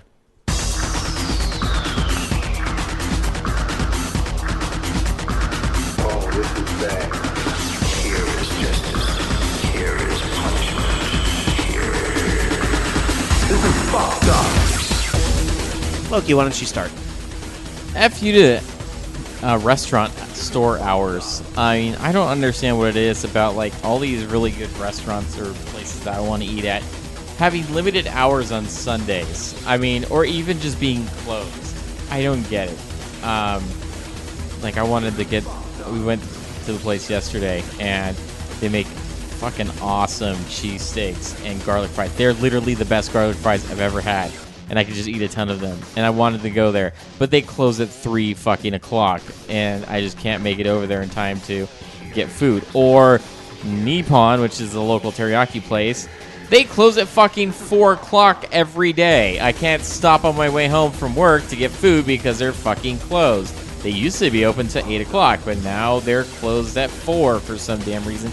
And they're not open on Sundays. So, what the hell, people? Come on. People need to eat on Sundays as well. All right. My FU of the week, I'm going to keep it pretty simple because there's been a lot of good stuff going on, so I can't be upset. But my FU of the week would go to crises that show up at 4 o'clock on a Friday afternoon. That shit has to stop. On a Friday afternoon, I don't need everything burning down, OMG, WTF, BBQ. That is when I'm slipping into weekend mode. I don't want to deal with crisis at 4 o'clock on a Friday. Can we not have that happen anymore? Thank you. That'll be my FU of the week. Just a couple more news stories for you guys, and then we're going to open up the Skype line for your calls, 1-877-GAME-OLR, or a username on Skype, Orange Lounge Radio. But first, Loki. So there's a brand new Kickstarter for another franchise you may remember. And coming from Human Nature Studios, Toe Jam and Earl, Back in the Groove. It's a brand new Toe Jam and Earl game with kind of this, they're calling it a retro comic book style. Yeah, retro comic style. I don't know. They're looking for $400,000, and they've almost reached the halfway point already with 25 days left to go. I got to be honest. I don't like the art style at all in this. I think it's really fucking ugly, but whatever. It's kind of a cross between a Saturday morning comic. A lot of the characters are all 2D, but it's in this 3D environment that really does clashes with everything else, and that's just kind of my problem there. But hey, Toe Jam and Earl. So if you're a Toe Jam and Earl fan, maybe you want to back that. They're going to have 4 player co-op. It's going to be on PC, Windows, Mac, and Linux. And they're looking at consoles as well. One of the cool things about it, though, is they're going to allow you to kind of chat with each other. So you can actually, type messages, whatever you want to each other as you're playing the game. I don't know. It's interesting, I guess. If you want to copy the game, it's going to cost you $15. And then you also get your name in the credits. What do you think about a Toe Jam and Earl reboot? I feel like the iron was hot on that a long time ago. Time has passed. A lot of time. Here's my problem. Okay, and I understand this is probably early in development stuff, but I got to be honest, that it just does not look good. Like I like if you're gonna stick with it, do either like the comic book style and leave like the rest alone, or like do it all the same style, or just don't do it at all, because they have all the sprites are 2D, but it's like 2D in like a 3D world, so it looks really strange. It looks like they're billboarded, is what they call it, I guess. And that doesn't bug me so much. It just doesn't look. It looks really weird. It looks like a cheap ripoff, but maybe if they get the money, they can make something that looks better. We'll see. I'm all for it. I think a cartoon style, like all done in that style without the kind of shaded background, would look fine. But I don't know. We'll see. I hope it ends up working out, because I know even though there's some well-known franchises that do Kickstarters and stuff, sometimes they run into problems, and I would not like to see this be one of those. All right, well, our last story tonight has to do with a different type of video game. And this is one I know I've talked about on OLR before, but Alan and I play a game together that Google is kind of the head of. One of their side companies, Niantic Labs, runs a game called Ingress. And I noticed Google's been pushing Ingress more and more lately. They have like YouTube commercials now. What the hell is Ingress? It's actually like an AR game. Well, sort of. I don't know. It's a game you play in the real world, but it's like GPS. But okay, let me... You know how there's a park not far from the house, right? Without telling all the listeners where I live. That's pretty general. There's a park not far from the house, right? Okay, so the sign that says welcome to that park is what is known as a portal. And so if you're walking around on your iPhone or your Android device, obviously, because it's a Google game that was on Android first, and they brought it over to iOS. If I'm in front of that sign or within about a good, probably like 25 meters from that sign, so not a huge distance, but close enough, I can hack that portal. And hacking that portal will give me items, which I can then use to build on new portals or destroy portals, because there's a player versus player element to this. You have the blue team, which is the team you don't want to play on, the bad people. I'm just kidding. There's going to be Resistance players listening who are going to be like, shut up. And then the gold team? No. No, it's blue and green, actually. So I play on the green side, which is the Enlightened. There's this whole backstory behind it about how there's exotic matter out there, and the Enlightened want to use it to progress humanity and so forth, but the Resistance So how do you hack these portals? Do you push a button that says hack the portal? Yes, you push a button that says hack, but you can also hold the button down and then do a mini game called glyph hacking, where you get shown different glyphs and you trace them and you get more stuff. Okay, you know how like Foursquare was supposed to be a fucking game when it came out and it wasn't? It's just like, oh, check into places. This is an actual game. And I see that judgy look you're giving me right now. Hold on, I'll tell you what. People get like really into this game. Yeah, I can see that. People get really into this game, and there's these big events that they will have locally and stuff. I haven't been able to go to one, but they had a huge event here in Sacramento where people were coming up from LA and the Bay Area, and it just happened to be on a weekend where I was traveling, so I couldn't do it. But they have these big events and so on. It is a Google-sponsored game. But, people get super into these games, and it gets me up and moving, Loki. That's the important part. Okay. So, I will actually go down and walk to the park. So when some Smurf, that's what we call the blue players, when some Smurf comes over and decides to stomp the park, I'm going to be like, fuck that shit. I'm going to walk over there and take my shit back. So it gets me up and moving and walking. So, and the reason why I bring this up is because the creators of Ingress and Google are actually going to be incorporating this into, that's right, the Android Wear Watch. So the Android Watch will allow you to play Ingress. So, and they're showing some concept things about this, where on the watch, if you walk near a portal on the watch, you could actually do the hacking of the portal. And I'm assuming you could also do some of the attacking. That mobile interface is going to be really weird to use and probably a little slow. But the fact that, you don't even need to whip your phone out, you can be very subtle in hacking portals as you go by. That's pretty cool there, and I know there'll be some local players who are really into that. Did I mention, by the way, Loki, you can do missions as well? That's a new thing they put in the game. So, like, because a lot of the portals are like historic landmarks or places of public interest. So people will create missions. Like one that I did in Seattle was around the science center, where you go to the Space Needle and hack the Space Needle, and then you go to EMP and hack the EMP, and so it like gets you exploring all these places to make sure you've seen everything there, like that kind of thing. So that's kind of cool. I like it. Okay. Don't judge me. And soon I'll be able to do it from my watch if I were to get an Android watch, although I'm not really planning on getting the watch. Anyway, Act Deft in our chat room says Smurfs and Green Giants. Actually, they call us frogs. Well, we call ourselves frogs, and we call the people leveling tadpoles. So there's that. Black Wolf in chat says I installed Ingress and joined the green team. Correct, you made the correct choice. Rama's also Team Enlightened.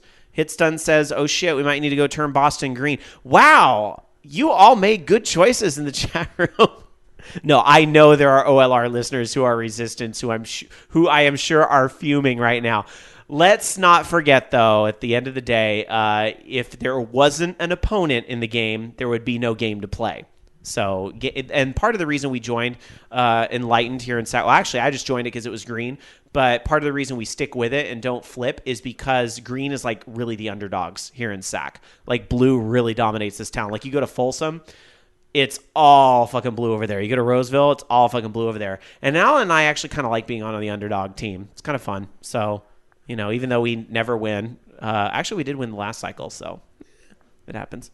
What? Okay. Go to spot and push button. Woo! You are into We're hacking the planet, man. Woo! Push the button. Trace the line. Woo! It sounds so amazing. You're into some stupid shit too. Don't even fucking sit here and judge my life choices, Loki. Okay. You're such a dick.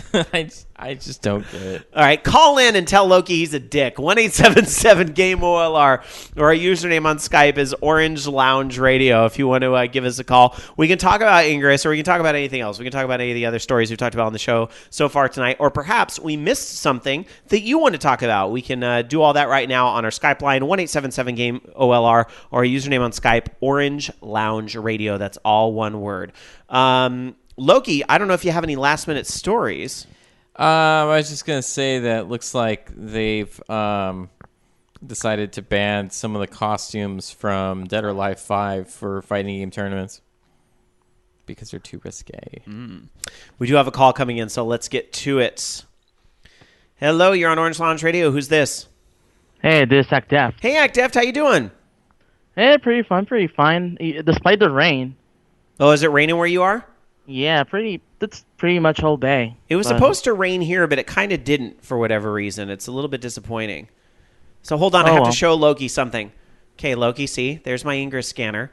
And see, right now, some jerk Smurf drew a field over the house. I didn't even talk about that. You link portals together, and the goal is to draw triangles or field, and the more population that you control in the field is basically like how the scoring works. So some jerk Smurf drew a field right over the house, so you can see we're sitting in a yucky pool of potty water right now, which is the blue there. But over here, this is some of the stuff that Alan and I did over here at the park. We made a little green field.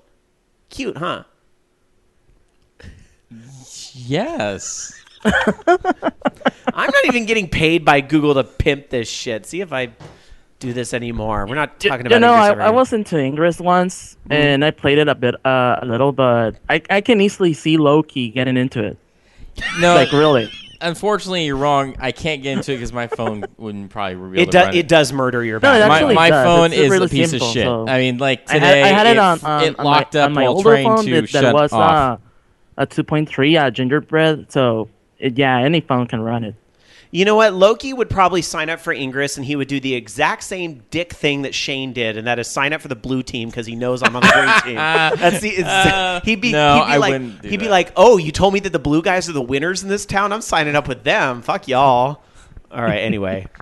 Sorry, Act Deft. I didn't mean to derail, but that happens. I would not do that because it's just all right. not gonna happen. I know. All right, anyway. What did you want to talk about, Act Deft? Well, there are a lot of things to talk about. There's the Amiibo thing. there's also the there was another thing I wanted to talk about, but mostly the one of the forum threads you read about at the beginning of Part B, the Metacritic thing. Yes, about the topic that Flacco had started about what game did you love that all the critics were like, eh. Yeah, basically, and it's not necessarily that I have some games that critics bashed and I love. It's more like the general public that they go for a score, basically, and it's if it's not above 80, they'll pretty much dismiss it, and it's really really sad, especially when sites go when they rate their games from 1 to 10. No, it's a 70 should be a good game, not even a decent level. It should be a good game. You know what? I really agree with you on this. And this is why you're actually seeing a lot of pushback on a lot of these review sites. And now you have, Joystick, before they closed, came out and said, we're not going to do scores anymore because we don't want to contribute to that kind of culture. Essentially, I mean, their explanation was a lot longer. But Eurogamer, which is historically been very harsh in a lot of their game reviews and goes against the grain a lot of the times, they have now removed scores from their reviews as well. And so you see a lot of sites that kind of don't want to be associated with that Metacritic culture and that number. It's just a number at the end of the day, right? We at VOG Network, we decided to go with letter grades because we felt it spoke a language where C meant average, middle of the pack meant average, right? Whereas what you're saying is absolutely right, and why we didn't go with a number system at VOG. 5 out of 10, people aren't going to see that as average, they're going to see it as bad. So we wanted a system where the middle was average. So that's why we ultimately went with letter grades over at VOG Network. But then Metacritic, for example, I gave Pokemon Shuffle, which I reviewed this week at VogNetwork.com, I gave that a C-. I believe Metacritic would just turn that into a 70 for me. You know what I mean? Yeah. Whereas I'm kind of like, well, wait a minute, a C's really a 50, but because you know what I mean? It's like it's not read that way, so it's weird. Yeah, it's definitely weird, and especially speaking of Pokemon Shuffle. Mm-hmm. And I gave a review of response for it also. I noticed that. And I pretty much agreed on most of it, but it's not a bad game. It has its flaws, and it's not definitely a great game to play, but it's good. It's a great pastime to pass the time. But and that's where I was kind of at with it, is that I have my big time problems with it, but you know what? For the time that you can play it free, it's a cute little time waster. So I kind of placed it near the middle of the pack because that's how I felt about it, And yeah, the grade it was given by you and by me also. Mm-hmm. It's pretty much an average score. So it's around the middle. It's not that bad. It's not great, but it's decent, definitely. And there are a lot of games like that. They're not bad. I consider a bad game a game that it's not playable, that it's difficult, and you cannot progress, basically. So I those are the things I consider for a bad game, a really bad game. Yeah. There are bad games in the sense that that it has its bugs, it has things that pretty much do interfere with the game. Right. Like, well, I can give the example of Assassin's Creed Unity, that it came flawed, but the game was at least somewhat playable, and it probably was good for the most of it. One other thing I wanted to say about Metacritic is that I notice a lot of publishers tie bonuses to Metacritic scores. We've heard about that happening in the industry, and I think that's kind of, exactly what you're talking about, where it's 80 is that hard line where it's that could be the difference between you get a Christmas bonus and you don't get a Christmas bonus, and that's so sketchy to me. You know what I mean? Yeah, definitely. It's definitely a big problem with all the industry. That you have to pretty much do that to progress. Yeah. And then, Yeah. Well, any other thoughts on your mind before we let you go tonight? Another thought. Yeah. Amiibos are good. Well, let me ask you quickly, if you can summarize quickly, what drives you to collect Amiibos? What are Loki and I missing from this Amiibo craze? I could really try to explain it, but I collect them because I like them. They look great. I even, despite the not so great functionality they have outside Smash Brothers, um, I still like to collect them. They're pretty cool figurines. But if you don't, well, in my perspective, I'm a big collector. I have talked about my collection of like Pokemon, my Final Fantasy stuff, my music, and all that stuff. But that's because I am a collector. If you're not a collector, you probably won't get it.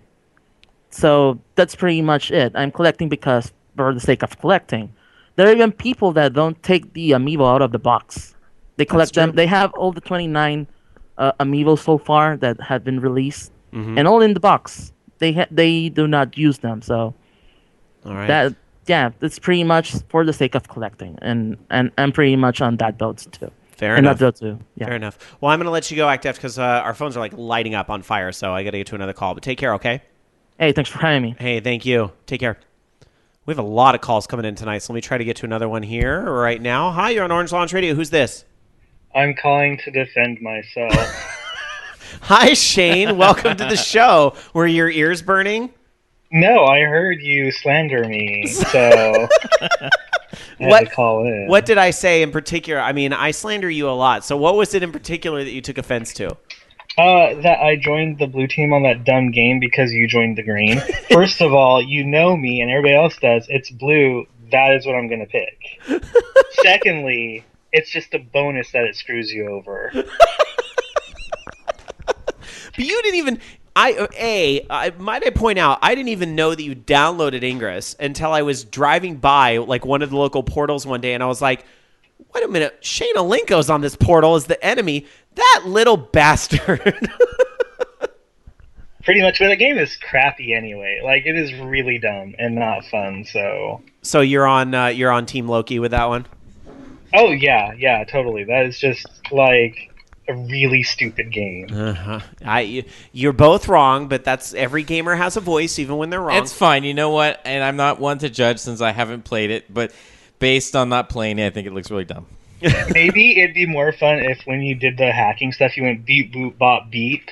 That's the only way I could see it being more fun. I will do that sometime, or maybe if it worked with a Power Rangers toy or something. Oh, yeah, then I'd be all for it. What if it was just called Power Ranger Portal Game? I would play the crap out of it.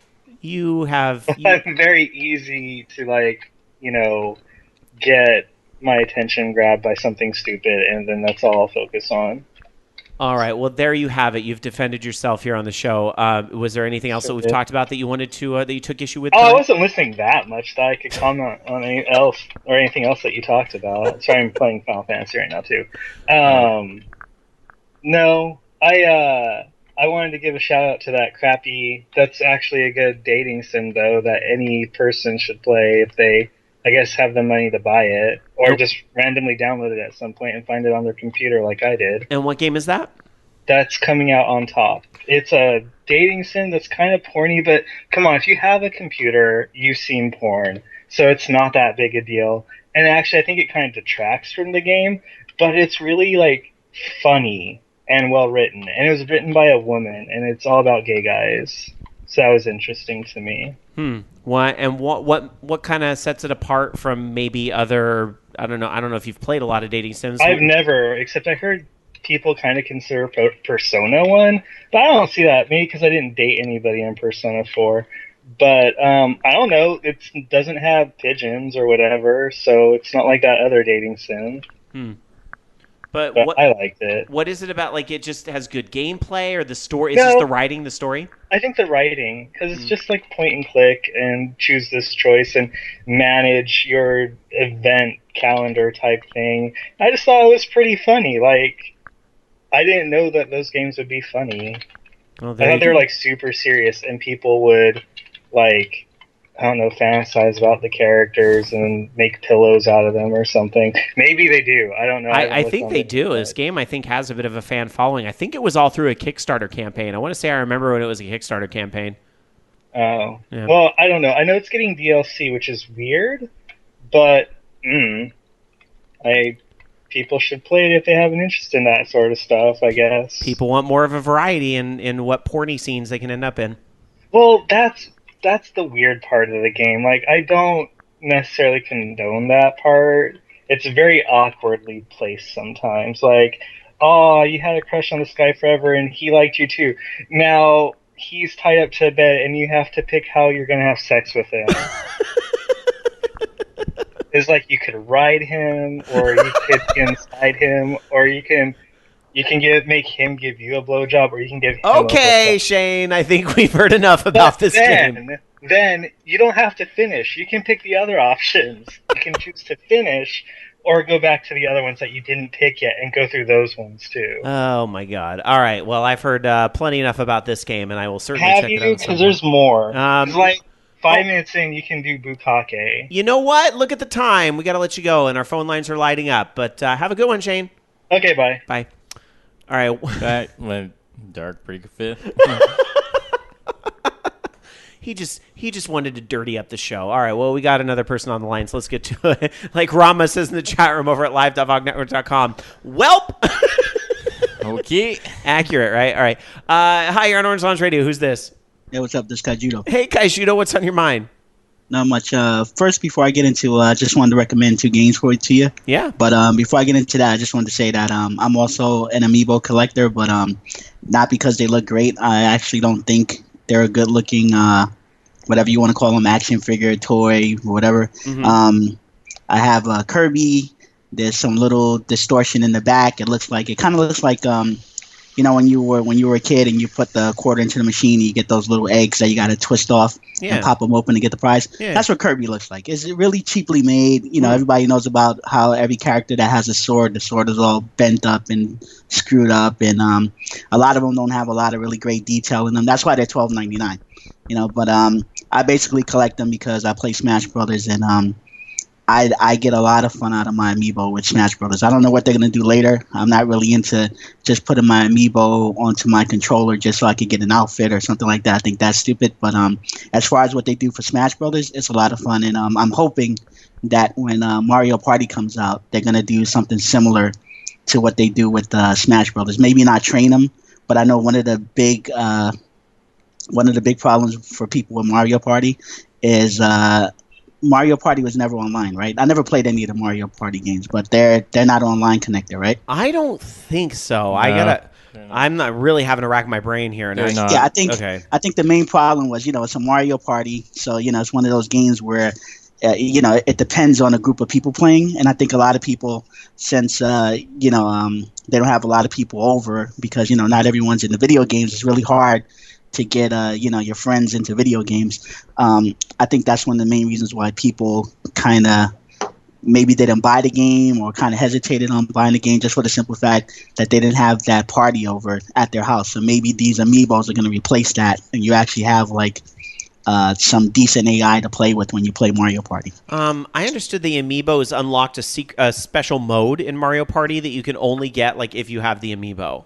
So that's what people are, I guess, at least probably going to get that bundle that has Mario in it for. So, and the Gold Mario, there's a Gold Mario and Mario Golf. So that's where the Gold guy came from. But anyway, I wanted to recommend. I can't believe I'm recommending this because I don't really like app games. I don't like the pay to play type games. I don't like platformers. This game has everything in it that I hate, but for some reason, I love it, and that game is King of Thieves. I think it's only exclusive to the Android devices right now. Okay, but it's a lot of fun. It's a combination of Super Meat Boy meets. You remember that game N Plus? You ever played that? Yeah. It has a little bit of N Plus in it. Some tower defense. It's really cool. You start out as this little thief character, and you have to infiltrate dungeons to steal people's gold, and the people's gold that you're stealing are actually real players who are also playing the game, and they can also break into your dungeon and steal your gold. That's where you have to set up your traps. What's really cool about the game is the fact that you can't just, you would think that if somebody has to set up a trap, they're going to set up this impossible trap for you to get through. The game doesn't allow you to create that trap unless you're able to beat the dungeon yourself. So you actually have to beat your dungeon 2 times in a row before you're able to save it and allow someone else to play it, which I think is one of the best features. What's this called again? King of Thieves. I'll have to, It's a lot of fun. It's made by the people that made Cut the Rope, but it's totally different from Cut the Rope because I can't stand Cut the Rope. But yeah, it's a totally different game from that. And I mean, there's so much more to it. But I know you only have a little bit of time, so I'm not going to get into all that. But I just will try say the game. It is on iOS. I just grabbed it. Yeah, it's great, man. And you can start guilds. Like when you get to a certain level, you can have like guilds, and you can have your friends help you to steal your shit back when somebody rips you off. Because a lot of people will start getting in your shit and like stealing everything, and then you got to get it back from them. It's a lot of fun. Second game is the Town of Salem. That's like a web browser game. Mm-hmm. And you were talking about the Resistance earlier. That's like one of my favorite card games, and I love the werewolf card game. Yeah. And Town of Salem is just like that. It's basically before we had Werewolf. Werewolf is a game that's based off of another game called Mafia. Yeah, I know Mafia. Yep. Yeah. So the Town of Salem is basically Mafia. Like there's a Mafia team in the game. I think there's actually a werewolf at some point in the game, but I don't think I played what the rules say yet. But wait, Mafia and werewolf combined? Yeah. It's Mafia, werewolf, the Salem witch trials, all that stuff combined into one game. There's a serial killer in there. It's just a lot of fun. It's like one of those social deduction games where you just have to find out who's going around killing everyone, and you get your special role. Like there's a spy role, a detective role, doctor role. It's just a lot of fun. And it's a simpler web browser game. And I think the longest I ever played was like 15 minutes. So it's not one of those games that you really have to invest a lot of time in. And, just a lot of fun. Two fun games, and they're completely free. I will say the Resistance is a lot of fun, but since you've played it a lot, what's your strategy when you're a spy? How do you throw people off your trail? Oh, I just pretty much what I try to do. I try to do all my damage when I'm the team captain. I try to go for that, and then I start to try to put you don't put your spy mates on the team right away. Like the first mission that you do, like if you ever become the team leader, you send all the good people on the mission. Yeah. Let them succeed, and then they're gonna trust you. And then by the next time you get around, or if they get around to somebody else on your team, that person will select you, and they'll trust you more, and they'll put you on the team, and that's when you can sabotage stuff. You know how I won the first game is I got put on the very first mission, and I let it succeed. And I got put on the second mission as well because of that, and I let that succeed as well. And I could see the other spy was looking at me going like, you just gave them 2 and they only need 3 to win. And I was like, I got this. Sure enough, they put me on every single other mission in the game, and I failed them all. Yeah. That was a lot of fun. That game's a lot of fun. It's also, you mentioned Werewolf, but to me it's more of like a streamlined version of the Battlestar Galactica game. You got to try that. I mean, that's a heavy-duty board game. But if you ever meet anyone that has that game, you got to try it. But I mean, it literally takes like 2 hours to finish that game. But long time. Yeah, just fun stuff. All right. Board games are fun. Try them. They are fun. Kaijudo, I'm going to let you go so we can wrap up the show. But thanks for your call, buddy. All right, no problem. Take care. All right, I think that is going to do it for another episode of Orange Lounge Radio. I'm sorry, our phones were lighting up tonight, so I'm really sorry to those of you that didn't get through. Please consider leaving a message on our forums over at forums.vognetwork.com, or you can also send us an email, participate@orangeloungeradio.com. Tweet at us, whatever you want to do to get a hold of us for a future show. We want to get as many of you on here as we can. Sadly, we can't always get you all on the phone. Loki, any other last-minute stories before we wrap up tonight? No. All right. They have a really nice Humble Bundle right now. Yeah, I noticed that. There's the Square Enix one still going, right? And then they have like the Japanese-centric companies making one, right? It's like their weekly bundle, right? Oh, I don't know. I was looking at that. Check that yet. Oh, you didn't? Yeah, look at the weekly bundle. It's pretty good. Yeah. Uh-oh. The Steam problem is just going to get worse now. Well, look at the tail. Oh, Yep. yeah. Yep. All right. Yep. You're welcome. Yeah. All right. Well, Thanks. some charities getting more money thanks to Loki. Hey, it's the least I can do for all that shit you gave one of my favorite games earlier in the show. All right. That all being said, it is time to wrap up another episode of Orange Lounge Radio. I want to thank you guys for tuning in and listening to our show tonight and staying with us for the whole 3+ hours of it. You guys, we talked about like money and giving stuff to the show earlier. You guys are really the reason, the motivation we keep doing this. All we ask, tell a friend or two about the show. Help spread the word about Orange Lounge Radio because, we've been around for like 13 years and not a lot of people know about us, which, we're very happy with the small family we have, because when you get too big, that's when like the real dickheads show up. So we want more cool people like you that are all here listening to us. So tell your friends about the show. But if you can't do that, leave a nice 5-star review on iTunes, Stitcher Radio. All that stuff goes an awful long way in helping, and we really appreciate those of you that do that and help the show out every week. Again, we will not be here next week, as I will be at PAX East. If you happen to be at PAX East as well, maybe you're listening to this as you're traveling on the way there, please say hi. Come up, say hello at the show. I promise I won't bite unless you're the resistance, then I will bite. No, I'm just kidding. I'm totally kidding. I'll shake your hand anyway. I hope you all that are going to PAX have a great time. I hope you guys going to GDC have a fantastic time. That is also this week as well. So I'm sure there's going to be lots of news to talk about in 2 weeks when we are back on March 15th. Time to go around and get everybody's final thoughts. Dark Sakura's already left. We talked to her earlier. Loki, it's your turn. What's your final thought for the night? Work more on my game this week. I know last week I meant to get some levels done, but I've been mainly working on, because one of the things I hated was that the curbs are hard to get up on that game because the car is really small.